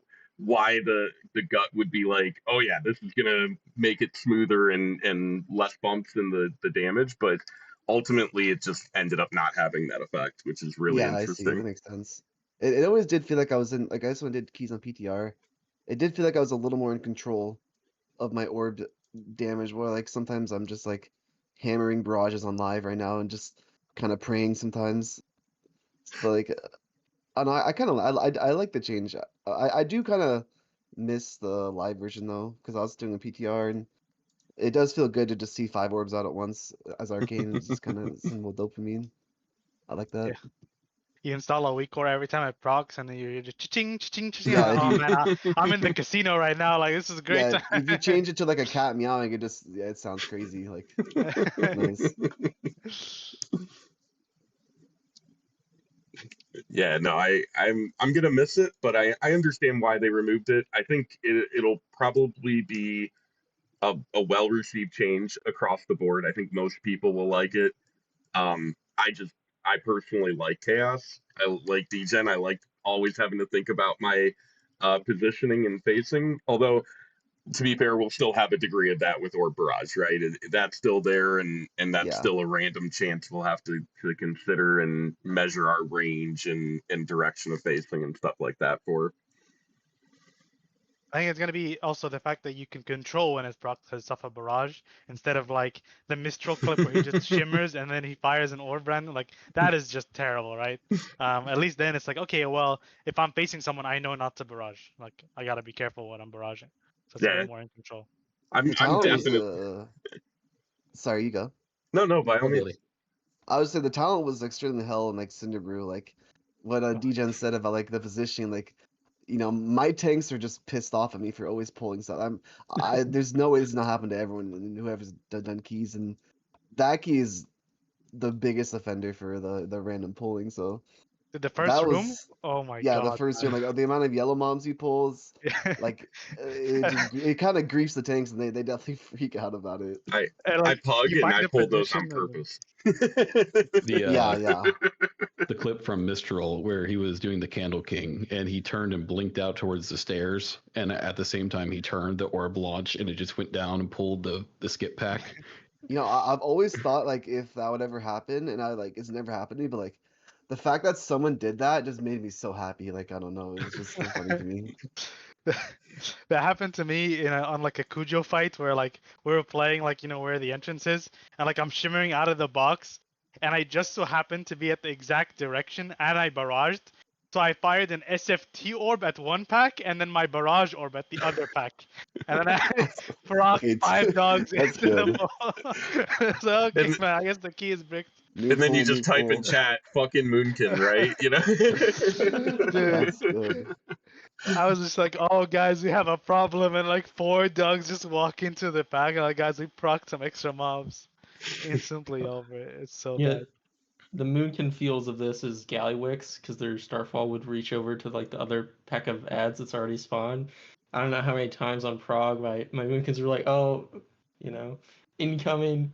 It's just Hmm. the You know fucking what's next ad to you let know you what's down. really funny about that one, Manager? If you play Spellslinger on Gallywix and you get too close to those mobs, splinters will randomly fire off at them. I had the same thing happen on Prague, because I was fucking around with Spellslinger and like just pulling random mobs from their things.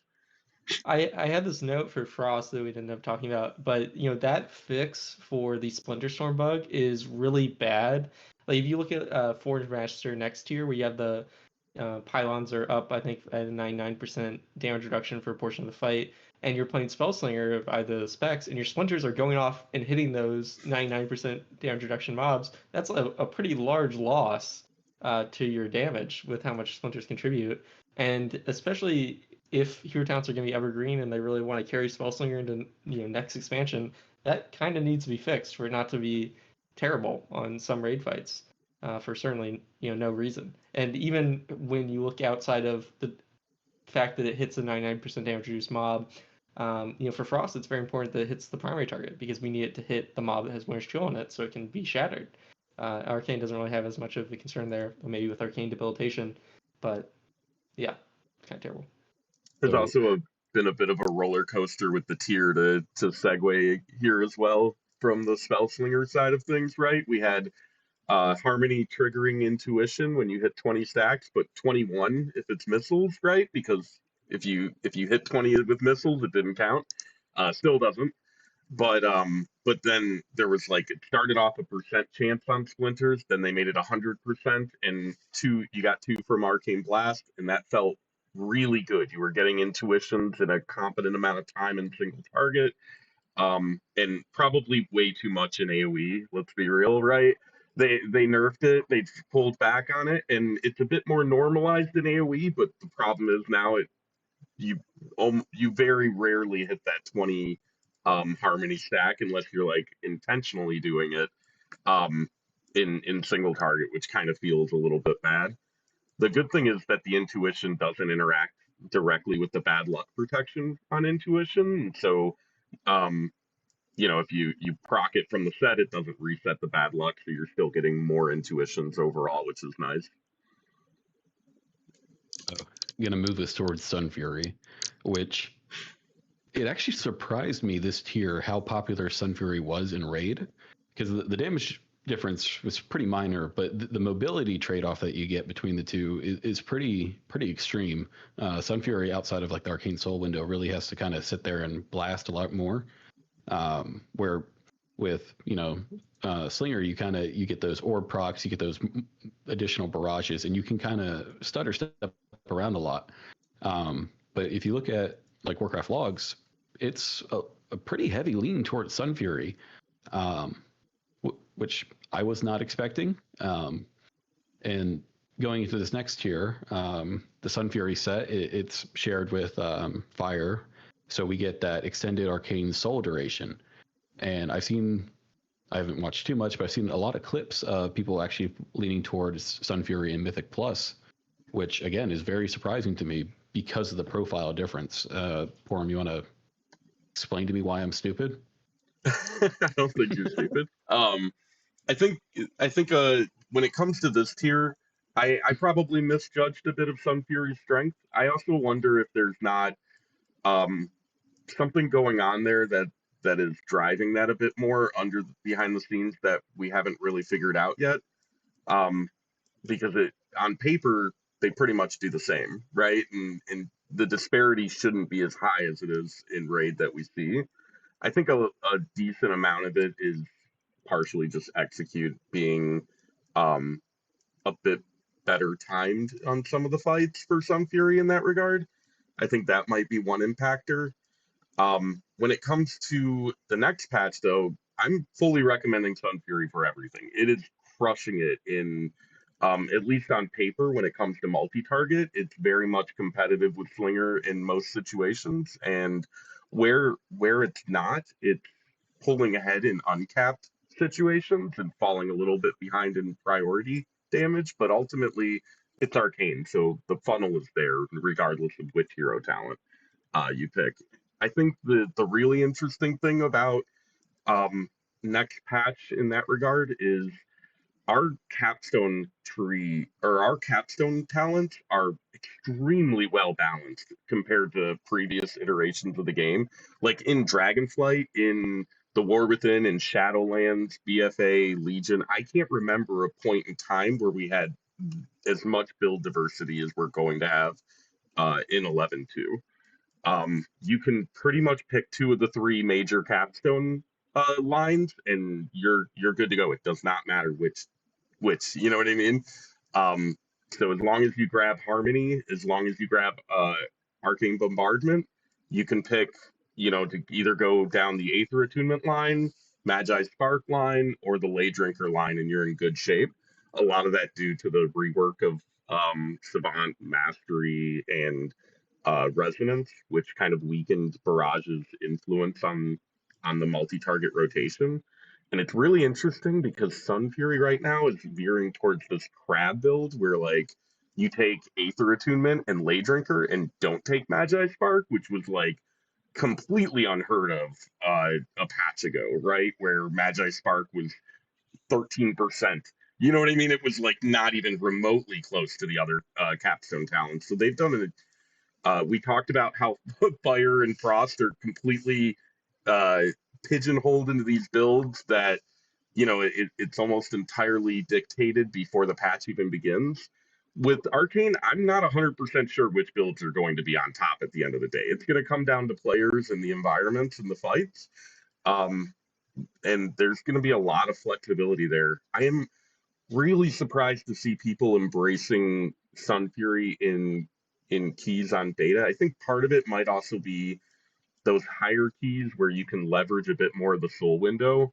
I think the general public is probably going to be a little bit better off with Slinger in keys where you're doing like 10s and 12s and shit's dying in 12 seconds. You know what I mean? Um, but yeah, this is the first time where we're going into a patch and I'm like not at all confident about what Arcane's going to look like at the end of the day. So, and I love it. I think that's a perfect outcome. I can let you know when I'm gonna make an Arcane guide, so you can be confident 4 hours after. Oh, Nice. A lot of the mages on the PTR have stopped at playing only Sun Fury and keys. So like, is Sun Fury beating out Spellseer in every single target seer, like in Sims? Like, because Not everyone's just every single target, but the thing is, it's like Spellslinger is doing a nominal amount more priority damage, but like at every level, Sun Fury's doing better cleave and AoE. okay. So A like lot of overall, that, okay. yeah, and that's even after the bird nerfs that they did last time, after the Rezo nerfs, and a lot of it's because of this crab build, because you're leaning more on Arcane Blast and Arcane Missiles, which is like not the norm for us this expansion. So that's Lay Drinker doing a lot of the work. Yeah. It's like 70% of your AB like cleaves 5 targets or something. It's absurd. Like it's so good. yeah, and then 100% of your missiles when you get AA, right? And it's just a lot of damage compared to like Arcane Barrage Cleave, where it's 35%, right? Of the barrage hit is what gets distributed to other targets. At least I think it's 35. It's been a while since I looked at that number. It's called crab build because it actually splits down each side of the talent tree and looks like a little crab. It feels like Arcane's tier sets, this expansion have really led to pretty natural ways for its talent tree to be expanded. Like the Aether Attunement tier set, this tier could be a great thing to go after that with high voltage kind of moved somewhere more natural for it that isn't in quite as competitive of a slot because it's a nice talent, but sometimes hard to justify, especially next year. And the intuition one for Harmony, if it's bug fixed a little bit, could also be a good thing to kind of go after Harmony if they want to shake things up in the future. So here, somebody asked bring about us the back. crab build. I just brought it Oh. up on the screen here. So essentially, you're taking all of the same normal talents that you would take today as Sun Fury. Oh wait, sorry, I'm not on PTR. That's what's wrong here.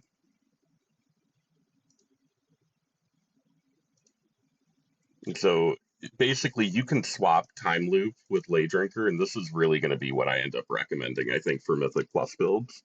That looks more like a Um, crab to me. yeah, he got a nice little body here and a couple of claws. And that's where the crab build name comes from. Yeah, yeah. It, it's He's like worth two left adding. hands. Yeah, it's worth adding. I'm still investigating some of this. I actually don't know if Sun Fury Execution is going to be part of this build or not. Right now, it looks like Saver might end up taking hold there, but it's something I'm not done working on yet. But that's the So, crab build. keeping us on Mythic Plus for a minute. So we'll call it Dragonflight. Arcane was very much not a Mythic Plus spec. You very rarely saw it played. And when Arcane is not played, it is not played. Like, it's not Frost where it has like that dedicated player base where it's always a couple thousand people. But since Dragonflight and really, really heavily this expansion, Arcane has been the GOAT. Is that healthy? Like, The priority damage is I don't know. I don't think it's that healthy because it is kind of gapping on it, and then you just kind of always play around that. And then even if Arcane's not good, it'll still be OP. And then Mage just has the best utility, so it's always OP. So Mage in particular, and then Mage, and then plus Arcane. I feel like it's for high end key. It's kind of created an unhealthy meta, I think. But Yeah, I I almost am glad to see it shine, though. I will say, after the few expansions it's gone through. Yeah, I almost think that it's less the funnel because the funnel's always kind of been there. Like in Shadowlands, our funnel was pretty comparable to what it is now. It's a little worse, but they also just nerfed Resonance. Our funnel's already a little bit worse next patch than it was this patch.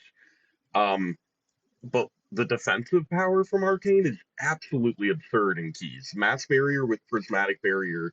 I mentioned this yesterday on Max's stream. Like, that should not exist on a DPS. That level of group defensive utility is just blatantly too strong. It's It's yeah, yeah. I agree. It's really broken. Like Mass Barrier is just like it's just like to live like a one hit thing because obviously the DR the whole shield because it's literally like a wall. Like it's just the craziest raid cooldown in a 5-man because barrier hits 5 people. So in a dungeon it's even more OP than it is in raids. It's absurd. Yeah, it would almost be better off if it didn't have the DR with Mass Barrier, right? Yeah, The yeah, DR was only your personal or something like that. then this is this fun interaction right now with a barrier diffusion, where if you mass barrier and everyone's pops, you immediately get your prismatic barrier back. So you can prismatic barrier yourself, it pops, press mass barrier, instantly get the CDR, and then you have another barrier. And then yeah. you can press shifting power and get barrier again. It's actually something I do in keys. It's extremely nice because you just have 3 barriers that are all just 25% DRs. You can live a lot with that, because that's also Yeah. like rough, what, 2.5 mil per shield. Yeah, yeah. So that's pretty wild. So yeah, I think that those things have all been pretty crazy. I think the Savant change and the Mastery fix really, I think that really changed things for Sun Fury especially. That really opened up the tree. I'm super happy with those changes. Savant was on life support since Dragonflight. It has been consistently one of our worst capstone points that you can choose, sometimes being less than 0.5% at certain points. Um, and so those fixes were completely needed, and it really hit right. So like super unhappy with Slinger Spellfrost teachings rework, but super happy with the Spectre stuff. Almost the opposite of Fire and Frost. They also real quick, they also bug fixed Intuition. You can now Q blast into barrage with Intuition.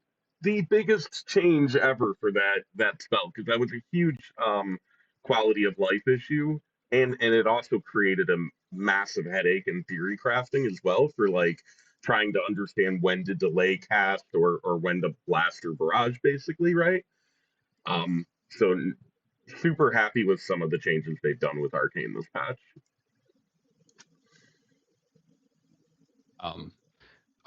we've been talking about a lot of positives from Arcane. I'm going to talk about something that I hate, and it's probably controversial. I miss Radiant Spark.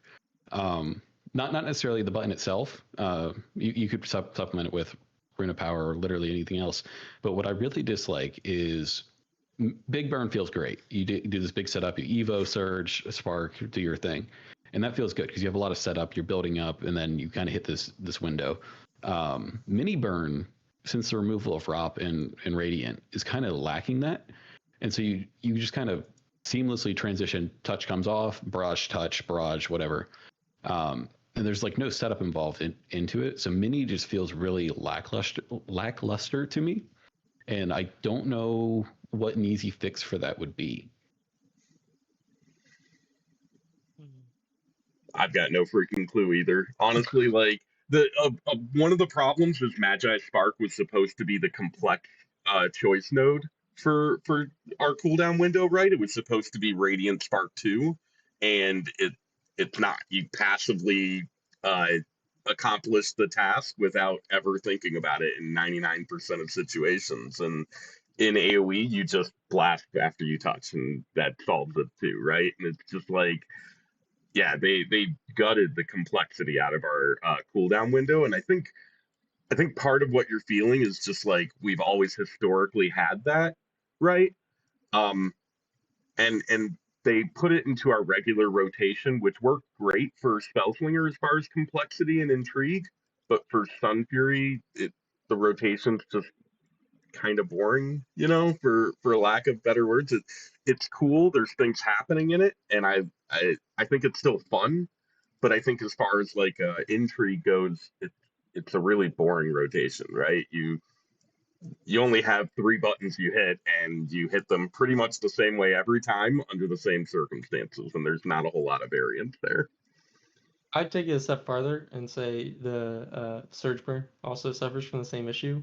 Radiant Spark just shook up your rotation when you actually entered Burst, and now, sure, I'm pressing Evo and Surge, but I'm just back to pressing exactly the same buttons I was before that, and it feels less satisfying for that reason. And I felt like with Radiant Spark and Rune of Power and Dragonflight, right, I felt really good when I was like, oh, let me like Evo or Radiant Spark, 3 Blast, Surge, Blast, Barrage, Touch. I was like, that was pretty sick.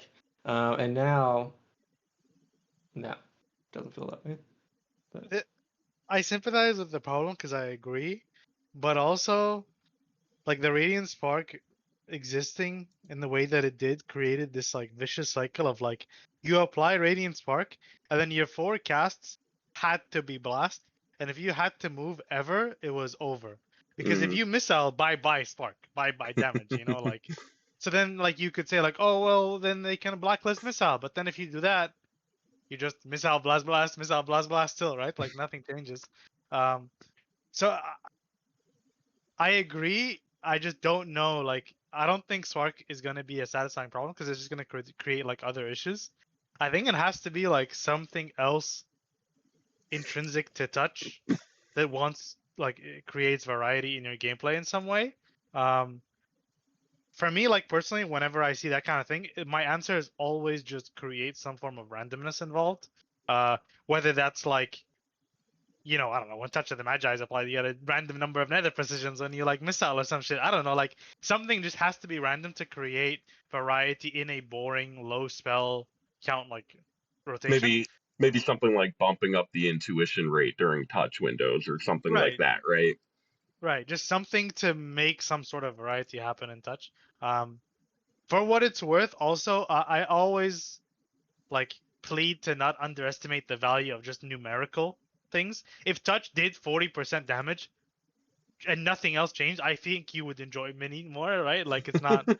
I don't think it's purely like your rotation. I think it's actually like the feeling involved, the psychology behind it. Because right now, yeah, like if I'm getting my Magi Spark off, I don't care about the rest of the touch. Like I'm good, Whatever happens. Yeah. Whereas if it was like 40% of damage accumulation, it's like, okay, I care about this a lot more now. I definitely don't think Radiant Spark would be a new solution, just, talking about the old problem. And, Radiant Spark also had issues for you. I remember when you got your rank 1 Sark parse, and you're like, oh, I was I was doing insane, and I go and I look at your parse, and it's your opener, the first three Yeah. Arcane Blasts, the Surge, and the Barrage, and the Radiant Spark all crit. Yep. And it was just insane. But All right, Started- so Reported. do y'all remember the Torghast power that made you do like a random sequence? Yeah. Like, Mm. make that and just I don't fart. want to conjure food during my rotation. Oh, You don't want to press not rock whenever? on your food, but you know, give you a random order. Right? You need to press barrage, then missile, then whatever, you know. But Yeah. just like introduce, like Forgy said, some randomness to it. I think that would be cool. 100%. I like that idea. As long as you get like if it's gonna ask you to barrage first, then it should be like a 4. Like if it's gonna refund your charges, you know what I Yeah, mean? Like, yeah. or I guess it could be that your next barrage starts the sequence or something like that. Then you can like make a choice. But yeah. I feel like that would be pretty fun. Like throw AE and a couple other spells in there and just kind of go nuts. Arcane Explosion, the lost child of Arcane Mage. I think I unbinded it. No shot. Yeah, I think I did. You're supposed to still use a spell slinger in AoE right now, so I'm just playing Sun Fury right now. exposed. Oh. Yeah, I think I put Synapse on there. Okay. Something I wanna say, because this bugs me and I bring it up every time I try to talk about Arcane. Someone to put on here, are Arcane charges actually fun? And it's been a pet peeve of mine that Arcane charges increase both your damage and your cast speed of Arcane Blast currently, when, you know, back in like TBC and Wrath, those were the split options, right? In TBC, it increased the cast time as you got more charges, and in Wrath, it only increased the damage. And you've, for so long, been just absolutely doing everything you can to avoid casting Arcane Blast at like low charges, and it's not really healthy, and it doesn't really need to be that way. And so, you know, should Arcane charges only increase the damage of the cast speed, and like which one would you choose? Because I think Yeah. both is unhealthy. I put that there, and I kind of like want to mention like the other one about like what's the point of like mana in general. Yes. Like this thing Arcane has is like Arcane has historically been about like mana management in conjunction with like Arcane charge management. So like I remember back in MOP when it was retail, like a big thing was like, okay, how long can you stay at max charges before you have to like dump? And it was like this gamble, and you could do things like snapshot dot with like Nether Tempest to try and get more clear casting to try and stay at max charge. It was a gamble, and it was fun because you had to like do this management. Now it's just your perma up, like your mana is never an issue, your charges are never an issue. Why do these exist like at all? Like what is the action? They don't do anything. The downside is like, or the further problem is that we've built our entire talent tree, especially like all the things that give you your charges back, based on that like decrepit system. So now it's like, okay, well, now you gotta get your charges back every time because high voltage gives you charges, intuition gives you charges, GI gives you charges. Like at some point, what are we doing? Just remove the charges. You know what I mean? Just make it like a proc. Like why cannot barrage be like missile is right now? Just make it proc, and like now I can cast it. Otherwise, I can't. At that point, right? Yeah. Fire cares more about mana right now than Arcane. Don't press spell steal more than 3 times. I really think that Mana Adept is the problem in that regard, with the current version of Arcane, right? In Dragonflight, it wasn't an issue because we weren't using Barrage rotationally, but now that we are, having Mana Adept built into Barrage, it's really turned pathological in that regard. For those who don't know, Mana Adept is what gives you mana back when you Barrage. So Barrage clears your charges, which makes you spend less mana with Blast, and then it also restores mana. You could cut that equation in half by getting rid of Mana Adept out of it, and then probably make mana a significantly more relevant thing. But to that point, is mana really, was it ever really an interesting thing? Because like when I look at previous versions of Arcane in Legion, there was definitely some mana management that paid off well, but like BFA, you just fought to stay above 80% the whole time. You never thought about mana outside of that unless you had Evo, and then you burn Doom, Evo'd, stay at 80%, right? Shadowlands kind of had a defunctory rotation where mana ended up not mattering, and Dragonflight, it kind of came back, but ultimately Mana Adept was there as a tool to fight against that, to where like every time you would, get behind on mana, you barrage, and then you're up 24% on mana, and it's like not a problem for another 5 minutes or whatever, right? but I do think the war within like hero talent design, including Barrage as much as it does with Mana Adept, has been like a huge driver of that being no longer a factor. What I really dislike with mana right now is, and this is partly player driven because we're the ones that come up with the rotations. But we evo and we build up our full mana, then we use Surge, which dumps all our mana or portion of our mana, and then immediately recharges it back up. So like it feels kind of redundant in a way because both of them are doing the same thing. It's just you don't really care about it. I would love for this would be weird because Surges right now is a damage window, but I would love for, you evo and then you burn down and then you hit that window of 350k mana or whatever it is, and then you Surge. But it's just not realistic in the resource play right now. Yeah, Siphon Storm was probably a mistake. Right, like that's another thing. Like evocation is not even for mana anymore; it's just for Siphon Storm. Because if we could remove the entire like evocation spell and every effect of it, and then just press Surge when you want to start your burst, and you would feel the exact same thing because you're just gonna regen your mana. Oh, my Surge does like 200k less damage. Who cares, right? Like there's like that talent point that I don't know who the hell designed it of like. Your Surge does some amount more damage based on the mana. Surge does like 0 damage. Like, let's be real. Surging urge, man. Yeah. It's just this whole issue of like the core resource of Arcane has completely disappeared, and that's why the rotation is so boring because there's nothing you're playing around, right? One like criticism of mana has always been like if something went bad, you cannot cast spells, which feels terrible. Right, that always then okay. It's like, well, we don't have to do mana. You can do the opposite resource. Maybe make it so that like, you when you cast like blasts or missiles, you generate some arcane power, and then when you barrage, you dump power, and then that's like, now you can have some other resource that you're like working towards. It creates variety in your rotation. Maybe you do some like building, and then when you pop your cooldowns, you're dumping barrages. Like if you think of like Demo Warlock back in the day, like with Metamorphosis, that's kind of what comes to mind. Something to create some base level resource management for Arcane would do so much for like their 2-3 spell kit, basically. What I'm hearing is replace Evo and Siphon Storm with Rune of Power. Could be like anything. Like they just need something because the rotation is. When you explain it to someone, it's like, okay, you're gonna missile, blast, missile, blast, forever, and then when your weak aura tells you you're going to barrage, and that is like just like it's hellish to try to tell someone this is the video game you're playing, like. God, I regret making. God, I regret making that aura. It definitely had a pretty significant impact on the community, and I apologize to everyone for that. Apologize to my processor. Yeah, right.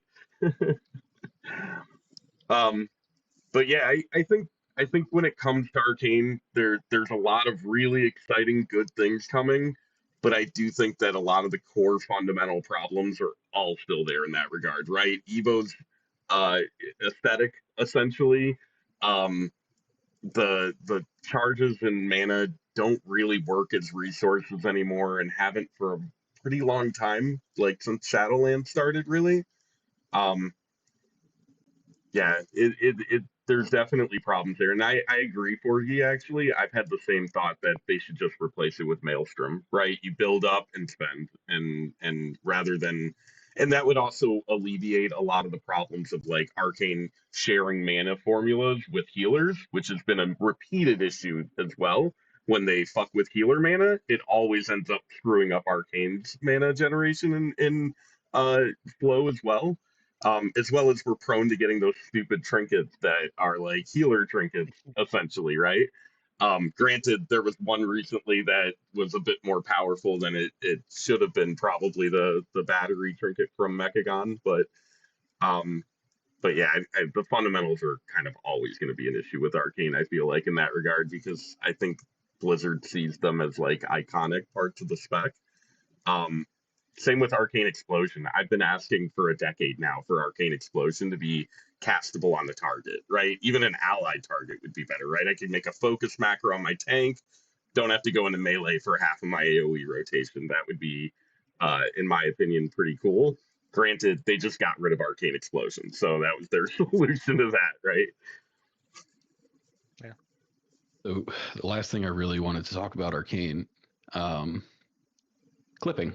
What do we think about our current clipping meta with missiles? I like clipping. I don't like having to do like rotational things that are not revolving around the GCD because it just makes spell queuing like and those concerns like a nightmare.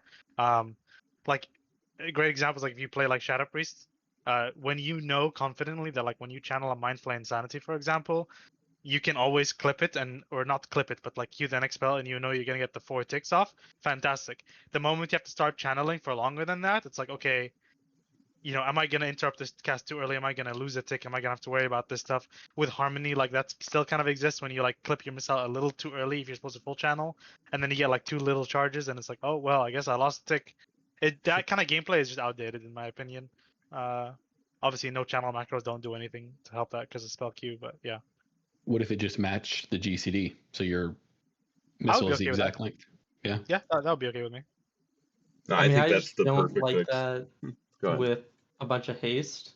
And I would like if they explored this more often. Maybe they don't because it makes things unbalanced. But where instead of reducing the cast time, it just increases the tick rate. You know, so when you're in Mega Lust and everything, when you cast Arcane Missiles, it's not that your missiles is done in 0.3 seconds. It has the same GCD cast time, but gets much more ticks. I think this used to be case in WAD for Ray of Frost, which I would have liked for Ray of Frost now as well, because you know it has that interaction where every time it ticks, it does 10% more damage, and that just makes it would just be funner to have the haste value there or haste steroids from trinkets. I think Arcane could get some value with it there as well. You know, Arcane Debilitation could just create like this massive burst window in Lust when you do it, but could be overpowered. So Void Turn works like that for what it's worth right now, where the cast time is fixed, but the amount of ticks you get scales with haste, but the amount of damage it does scales off haste. But yeah. yeah, Yeah, I think either solution could really work. I think in general the community's less happy about clipping being a thing because it's like it's like a fundamental thing, right? That you have this proc, it should be powerful. You should want to full channel it, right? You just don't because of channel lag, essentially. Um, it's super unintuitive, and I couldn't agree more that something needs to be done.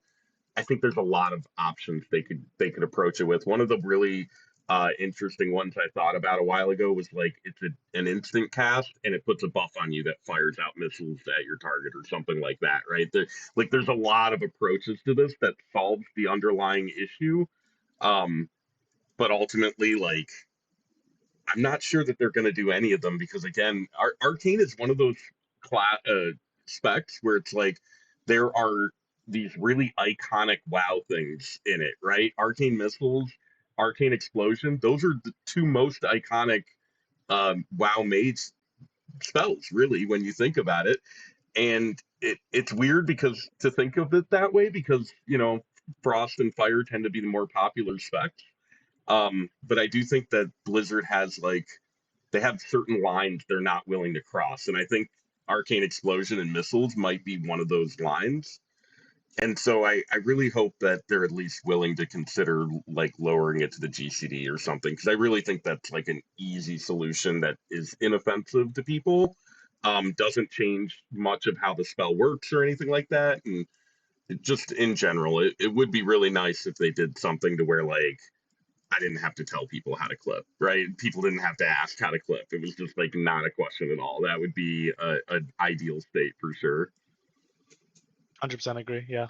They did the same thing with like once again Shadow Priest. Like Mind Flay Insanity used to be 1.5 GCDs, I think it was, or maybe it was 2.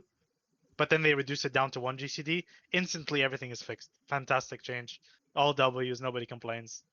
I don't see why 3% it can't nerf be done. attack. Yeah. But yeah, I don't see why they can't do that with missiles. So yeah. All right, I had so on here as well. Sorry. Well, I just by all means, one more thing about missiles and Aether. I had on here as well. Like its cleave just feels very terrible. right? Like Gallywix, it's kind of rare for you to like cleave all 4 of the mobs when the 3 ads are on top of the boss or getting close to the boss. It just feels like you really can't utilize it as much as you want to.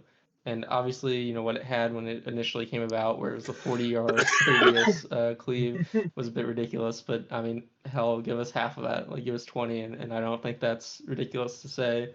Though that, I guess, gets a little bit into the spread cleave niche if you keep it at 20.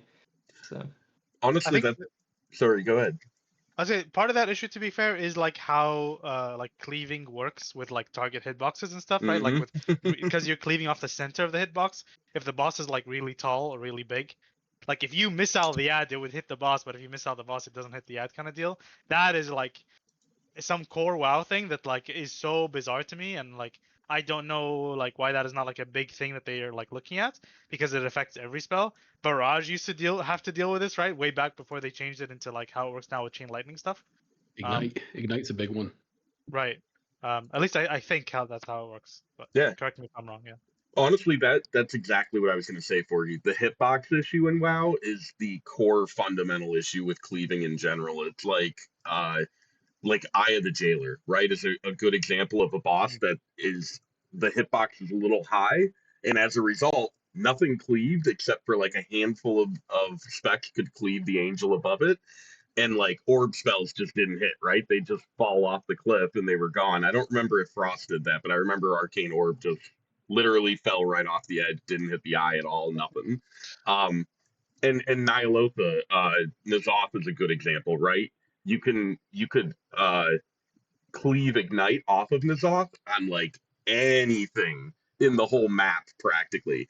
But if you tried to cleave N'Zoth off an enemy, like if you hit a Psychus, it wouldn't go onto N'Zoth at all, right? Like those hitbox differences tend to be like where the rubber meets the road when it comes to all these cleave fundamental issues we have. And I think honestly, like we talk about Arcane successes in M plus lately, I think a lot of that is juxtaposed against its failures in raid because of cleave functionality, right? Because it's way easier to get that functionality working correctly in an M plus situation where packs and bosses tend to be uh, smaller just in general, right? Like occasionally you have a really big M plus mob or boss, like in Rookery, but like the norm is generally the boss is relatively, player sized, and enemies in the pack are player sized, and they have hitboxes that are literally on the floor where they should be.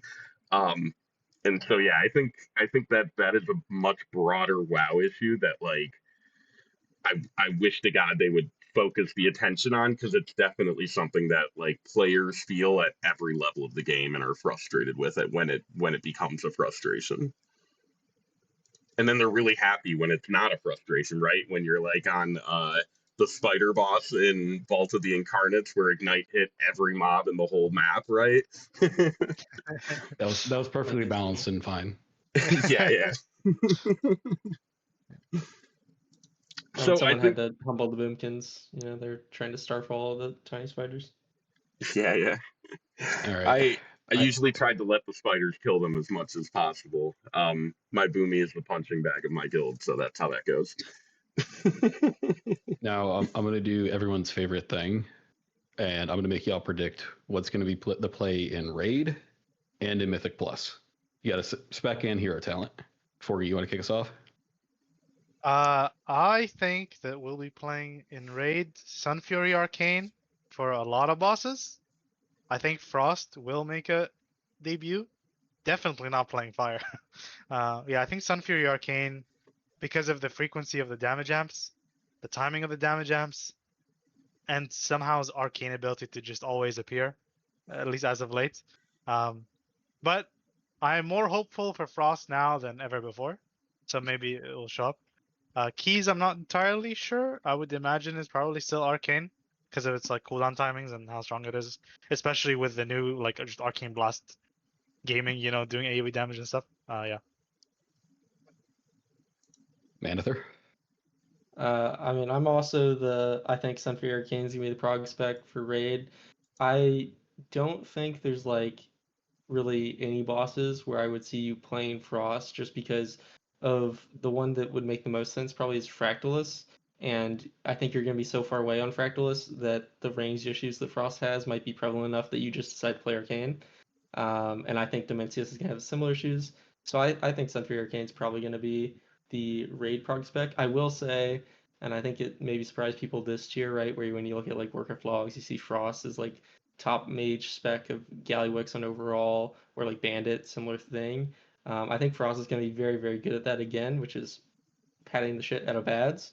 Especially Ford's Master is 100% an Arcane boss, but someone's going to play Frost on it, and someone's going to double Arcane's damage or something. So yeah, but I think it's a Sun Fury Arcane prog tier through and through, and I don't think M+ people are going to play anything but Sun Fury Arcane. Though I think Frost is kind of like okay, it's just there's better overall specs, so they're going to go for the prio damage. All right, Billy, what do you think? I think it's almost just Sunfury Arcane almost all the way. I could see a couple fights playing Frost. Like, I think some of the I could say like second to last boss maybe playing Frost. I don't know, but I almost just think it's almost Sunfury Arcane the old way, and probably might just be a one mage tier for raid. Like, we also talked about. I don't know if we talked about like how Frost is kind of like unrealistic numbers and sims, or like that's like a topic.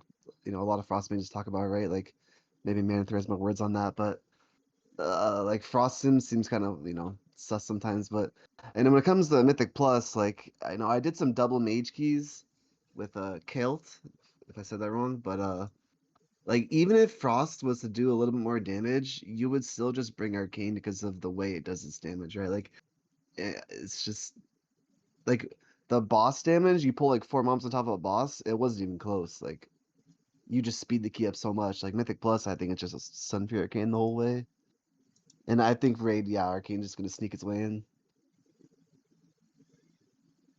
And Porum. Unsurprisingly, I think Sun Fury Arcane's going to dominate raid. I don't even think people are going to play Frost because the fights that Frost might be good on, I think, are mostly early bosses that are less important. And when it comes to Mythic Plus, I agree wholeheartedly with Billy, but I do think that there's a chance, depending on what the other DPS meta comps are, that you might take Frost for more, uncapped or snap AoE in certain situations.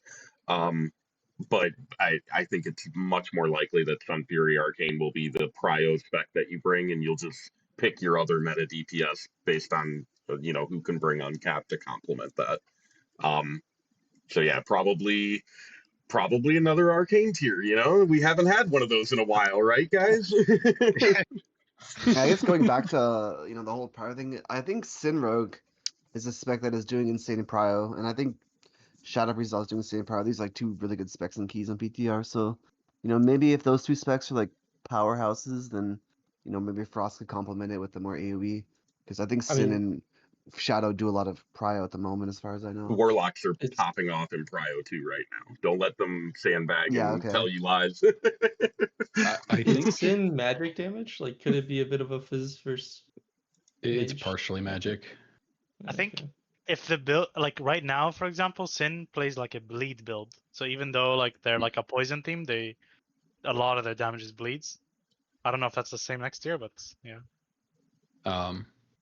And unsurprisingly, I think Sun Fury for both, but I do think within like the top 10, top 15 range, we will see some Frost kills. I think, someone who's really good on Frost can definitely make it work, like Gladrian or one of those other people that just do insane things on Frost. But I think for the bosses that matter, it's going to be Sun Fury all the way. It is worth noting, Dimensius, the way it sounds is that the vulnerability that happens like right after like a scene or something like that you can't skip.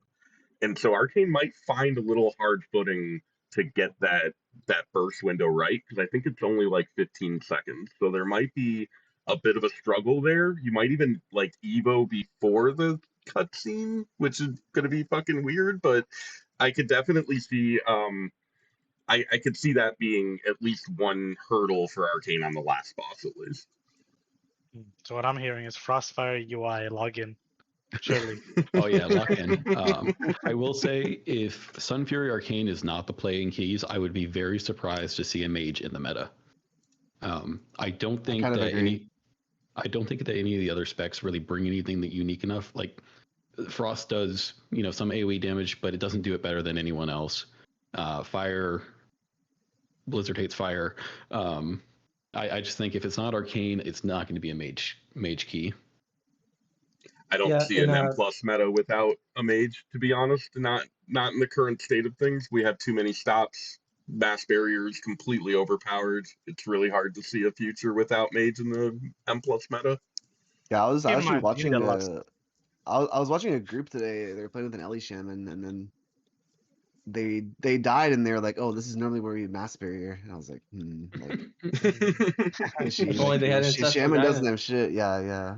I It's just think crazy mage to will do that. sneak. I mean, mage is always competing with other less classes like hunter, evoker, shaman, and people say enhance is bad. So like, enhance is usually the one that would dethrone mage Hmm. from that less spot typically. But if enhance is bad, so then it's like, I mean, mage probably sneaks its way. Elemental looks cracked as Yeah, fuck, it and like, does. But yeah, elemental is low key miserable to play with. Like that, I hate that 3-minute build so much. Like they just like like if you try to pop a cooler on top of a 3-minute Ellie, they will just steal all the damage, and then they'll do less than tank damage the next one. It's just like it's so crazy. But yeah, I mean Ellie's definitely good. Ellie's definitely good. We're Or gonna see yeah, Brew, Rogue. What else we got? What's the powerful melee boys? Mistweaver I looked think pretty good. marksmanship hunter. It's not all melee. It's just physical. I don't see a world where you're not playing a Shadow Priest. 40% psychic link. 40. I That's heard the highest it's ever been. I heard And he's Feral We'll go Druid's back to looking 30. really good too. I heard Feral's really stonks up. Dude, imagine a season with Feral being the meta. I can't, but we'll see. All three of them, the meta. Hear me out. Never heard of comp. Mage, Shadow Priest, Augment, Evoker. Wow. Never ever Wow. seen that So before. bold there, Forgy. Yeah. Wait. So Og with Arcane. Ew. Yeah, it's not the greatest combo, but it still works, honestly. Well, Og has CDR if you play Scale Commander. They could very Yeah, well match. give me those orbs. Let's fucking go. Woo. No, like CDR on their Breath of the Eons, I mean. Like Oh, they okay, can get okay. their breath down to like a minute and something. You could easily line it up with Surge, I feel like. I think with So- those orbs, you can also get Arcane to a minute as well if they play right. It's a little RNG though, right? I've never played an Augment Evoker, so like I don't know for sure, but yeah, very Hate likely. lizards. Yeah. Forum, one thing that you said that I wanted to mention was you talked a little bit about like uncapped and getting there from Arcane, that being kind of a stepping point off. And kind of in my experience looking at like Sims, most of like the 5 to 10 target range is just Fire and Frost trying to catch up to Arcane from where it was at 5 target, and then that ends up happening at like 9 or 10. They catch up to Arcane, and then after that they don't really gain anything because they're soft capped at 8. So there's like this disbalance of target caps, I think, which, I mean, how strong Arcane is at 5 target is a good thing. It's just, I think Fire and Frost have too little value in mass AoE to make up for the fact that they're so far behind in 5 target.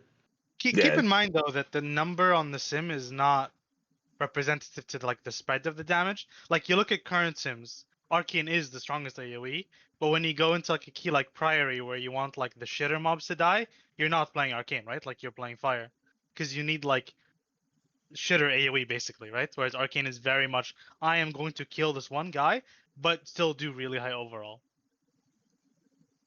Yeah. All I'm hearing is buff, frost, fire. Amen. That's Crossfire what Fire I'm saying. UI.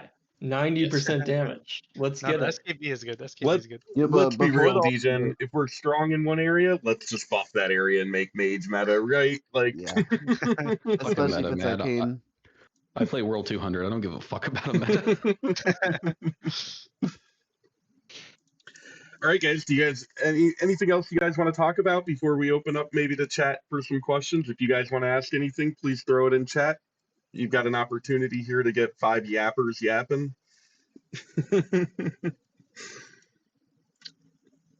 I definitely want to shout out here that Autumn is absolutely broken for Fire, which is a little crazy because Fire is broken bad right now, but if they do buff it, especially as they have been doing every like 3 weeks or so through the tier, they've been doing buffs, and so it's very possible that this could be a tier in reverse of Liberation of Undermine, right? Where we start as Arcane and then end up playing something else because of mid-tier tuning.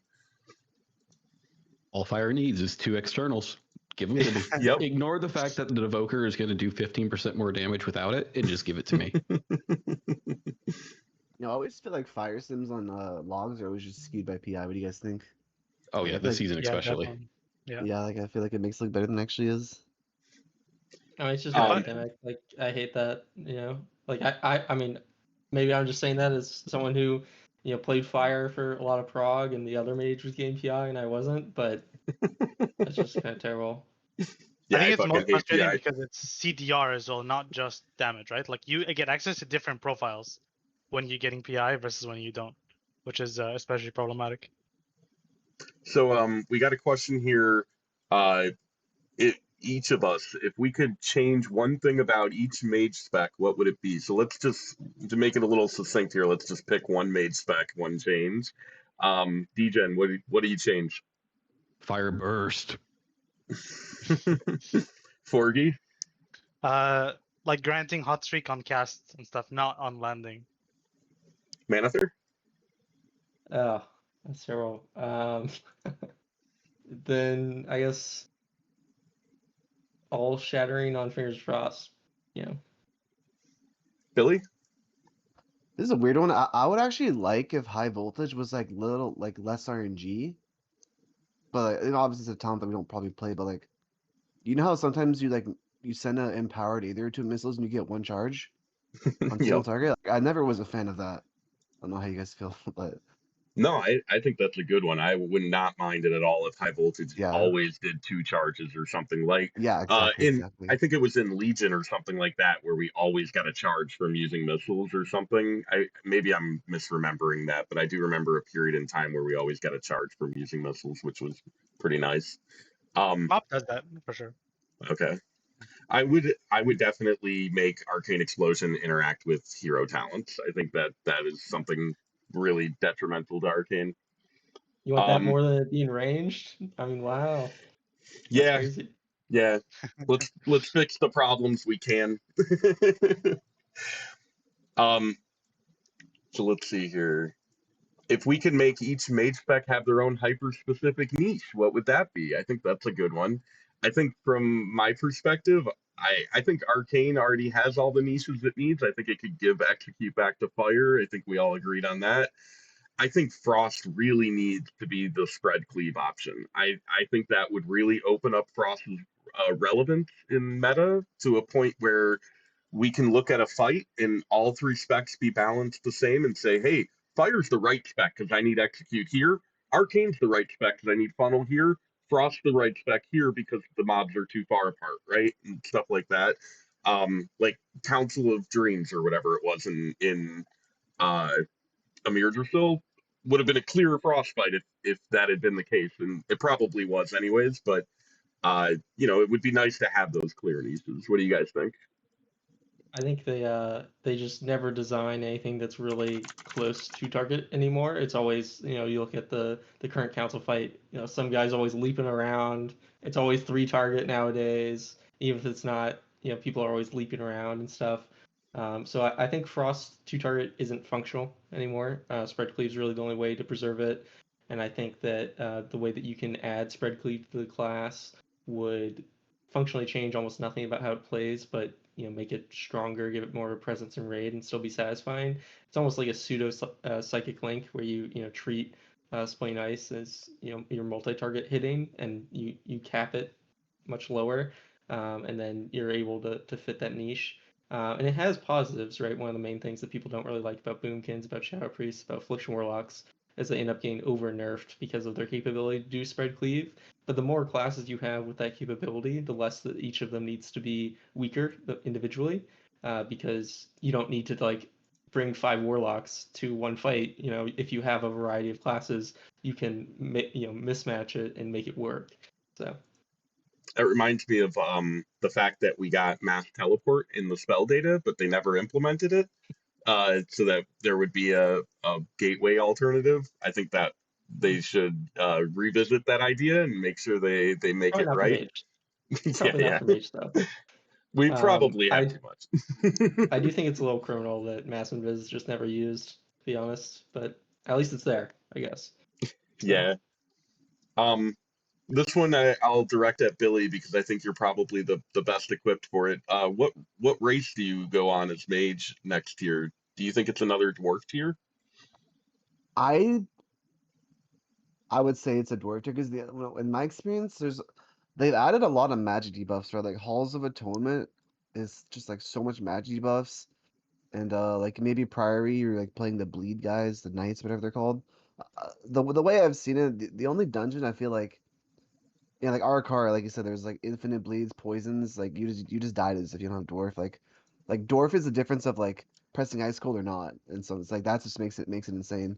Like I mean, this tier is kind of the same thing where like night elf is the difference of pressing greater invis or cold, but like I think the only dungeon night elf is inherently like superior is Priory maybe, but like every other dungeon just feels like a dwarf dungeon. And I'm not proud to say that at all because I've been dwarf for so long, but yeah, They're I think so it's just gonna be ugly. dwarf. Yeah, it's like you kind of just give up on your translong almost is the way I feel, or just spam toys.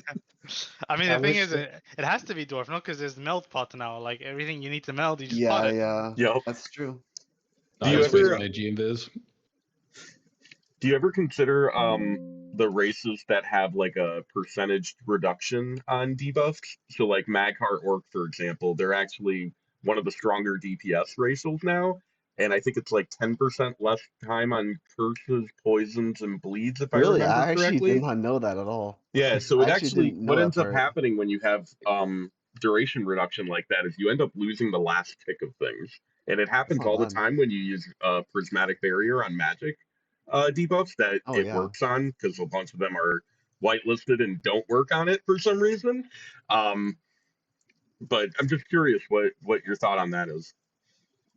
Usually like I said, if a racial the defensive part is the difference of pressing ice cold or invis, then usually that just like makes it way more insane. So I mean, I could see it good in certain dungeons, but sometimes like for example, Lisa like it gets rid of like poisons and curses. Like sometimes like a dwarf in that scenario might just be more OP. Like as sad as that is to say. So especially when you have things like the Arcane poison next year that stack, right? So when you yeah, randomly get 3 stacks yeah, and it you like refreshes over and over and over. So Can God, like I never don't fill my miss bar. yeah, that. it's bad. Like you actually need like a poison spell and I I do dwarf not is know why. just Sorry, Billy. I don't know why people voted Arakara though. I do I not want that dungeon back. all the voted dungeons are ass. Sorry my language, but they are just so bad. Like oh my I god. I feel like Dawnbreaker isn't that bad. It was a pretty easy Dawnbreaker's awful. dungeon. I just don't like how like you press Frozen Orb or like Arcane Orb and it just goes like to the right or left of you on the Yeah. bolts and like I'm just like bruh like and then like Priority is an actual heart attack when you're like in Haiku because you have to like spam 10 AoE stops in a row. Like the whole gimmick of Priority is you pretty much you get 2 AoE stops in one pull. That just sounds crazy to me. Like you press beam, you press mage stops, and then you make it to the second beam in the same pull. And like the whole time you're just like this next, this next, this next. It's crazy. All right, let's do Hectic. two more questions here. So what's the single best or coolest mage ability that we have? Let's go around the room here. Billy, let's start with you. Does it have to be this expansion? I'd say no. Fuck it. Mop all third time is so freaking cool. Like god damn, that thing is so cool. Okay, yep. All right, Manather, what do you think? I really like Comet Storm, to be honest. It's visually just amazing and it has nice interactions with Shatter.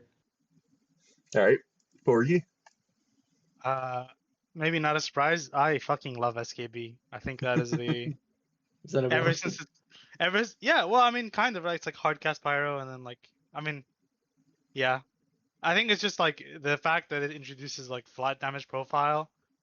It was pretty unique when it first came out, and then also like it's just reinventing a spell that you never used to like cast hardcast, and then suddenly it's like the most satisfying one. and it gives you. This is so sick. I love SKB so much. How about you, DJ? Illusion, specifically when your holy priest dies and you press illusion and you have the macro that just laughs at them. That's the most important ability we have. I did that on Galley a couple weeks ago, and doing the little spin around thing with mirror images up and a bunch of giant angels taking up the screen was pretty entertaining. I think for me, and this is crazy to think about, but I'm kind of torn between Mark of Aluneth and Arcanosphere. I really like Arcanosphere. It's one of the Arcano's most really fun cool. PvP abilities I've ever played with. It looks really cool, and it's also unique in how it works. It's similar to Evoker's Charge Up, but it's actually a channel spell, and yeah, it's just a really cool ability. I love world PvP with Arcano and going bowling on cliffs. Yeah, that's a good time. The It best honestly is cooked in Dragonflight because they had Ring of Fire, Ice Wall, and Arcanosphere added, right? Which was bangers. for sure. Yeah, Dragonflight PvP mage adjustments were awesome for sure. I really like Arcanosphere. If you hit someone, you mentioned throwing them off cliffs. The really funny thing is if you hit them up a hill, it'll hit them multiple times and can usually one-shot people if you catch them at the right angle. It's really hilarious. um, okay, so let's see here. What do we have? One more. Do you guys see one you like? There's if you could make a tier set baseline, Oh yeah, which one would it be? I love that one. Let's do that. Dijon, let's start with you. We'll go back in reverse here. Repeat it. If you can create a tier set on what? If you could make a tier set baseline, which one would it be? Tier set baseline. The one we just had where it made combustion a cooldown a little bit. Yeah. What do you think, Porgy? All of your stuff gets baked in already, right? Yeah, that's the thing. Like all my nice tier sets have already been baked in, so it's like it's kind of hard to choose from. I think I really enjoyed the touch of the Magi into Aether. I do really like that. It felt pretty satisfying to like it just gave a bit more oomph to the cooldown, just gave it a bit more meaning. Yeah. Mana? So, I mean, there's obviously the AoE Glacial Spike one, but I'm not going to choose that. I really like the Sepulcher Frost tier set, the one where it had an ICD, but essentially every 20 seconds you would call down a Comet Storm, and Comet Storm then had like a damage debuff they turned into Numbing Blast. But that was sick because you would just like go into AoE, and essentially your first spell would always trigger it, and then you would just immediately shatter it. So like you would go into a pack, press Orb, and then immediately like Ice Nova, and it would shatter your Comet Storm, and that felt really good. Awesome. What about you, Billy? I played Arcane on PTR. Losing that Aether Attunement on touch just like leaves an empty hole within me. So like, I hate to see the same thing, but like that, it has to be that one. Like, it feels bad to press touch sometimes. Like the mini burn feels really bad now without the Aether Attunement thing, in my opinion at least. For sure. I think Magi Spark with Mini as well is really difficult to guarantee now, especially for Slinger, where you get less CC to begin with, right? I've definitely missed the whole Magic Spark sometimes on like PTR, just like I guess like especially when it was like the intuition like spam build, like whatever before the nerf, where you just barrage, like something was just wouldn't even get a missiles ever. Yeah. I was gonna pick the same exact one, honestly. I really like Liberation of Undermine's tier set for Arcane. The jackpot part I don't care about. Just give me Aether Attunement and clear casting when I hit Totem. That's all I want. All right. I think we've nailed it, guys. What do you think? I think this has been a great little podcast here. I had a lot of fun. You guys all rock. I even learned a lot too, so like I like this. This is good. We have successfully yapped. Yeah, we went well beyond the time we planned for. So I let's get the hell out of here. Thank you, everyone. Yes. I'll definitely try to do this again in the future. Hopefully, when we have some midnight beta stuff to talk about, and there's some mage changes that are interesting. Maybe we'll get this gang back together if you guys are all interested, and I'm sure the masses love it. So. All right, guys. Thanks very much. Take care, everyone. Bye. GG's.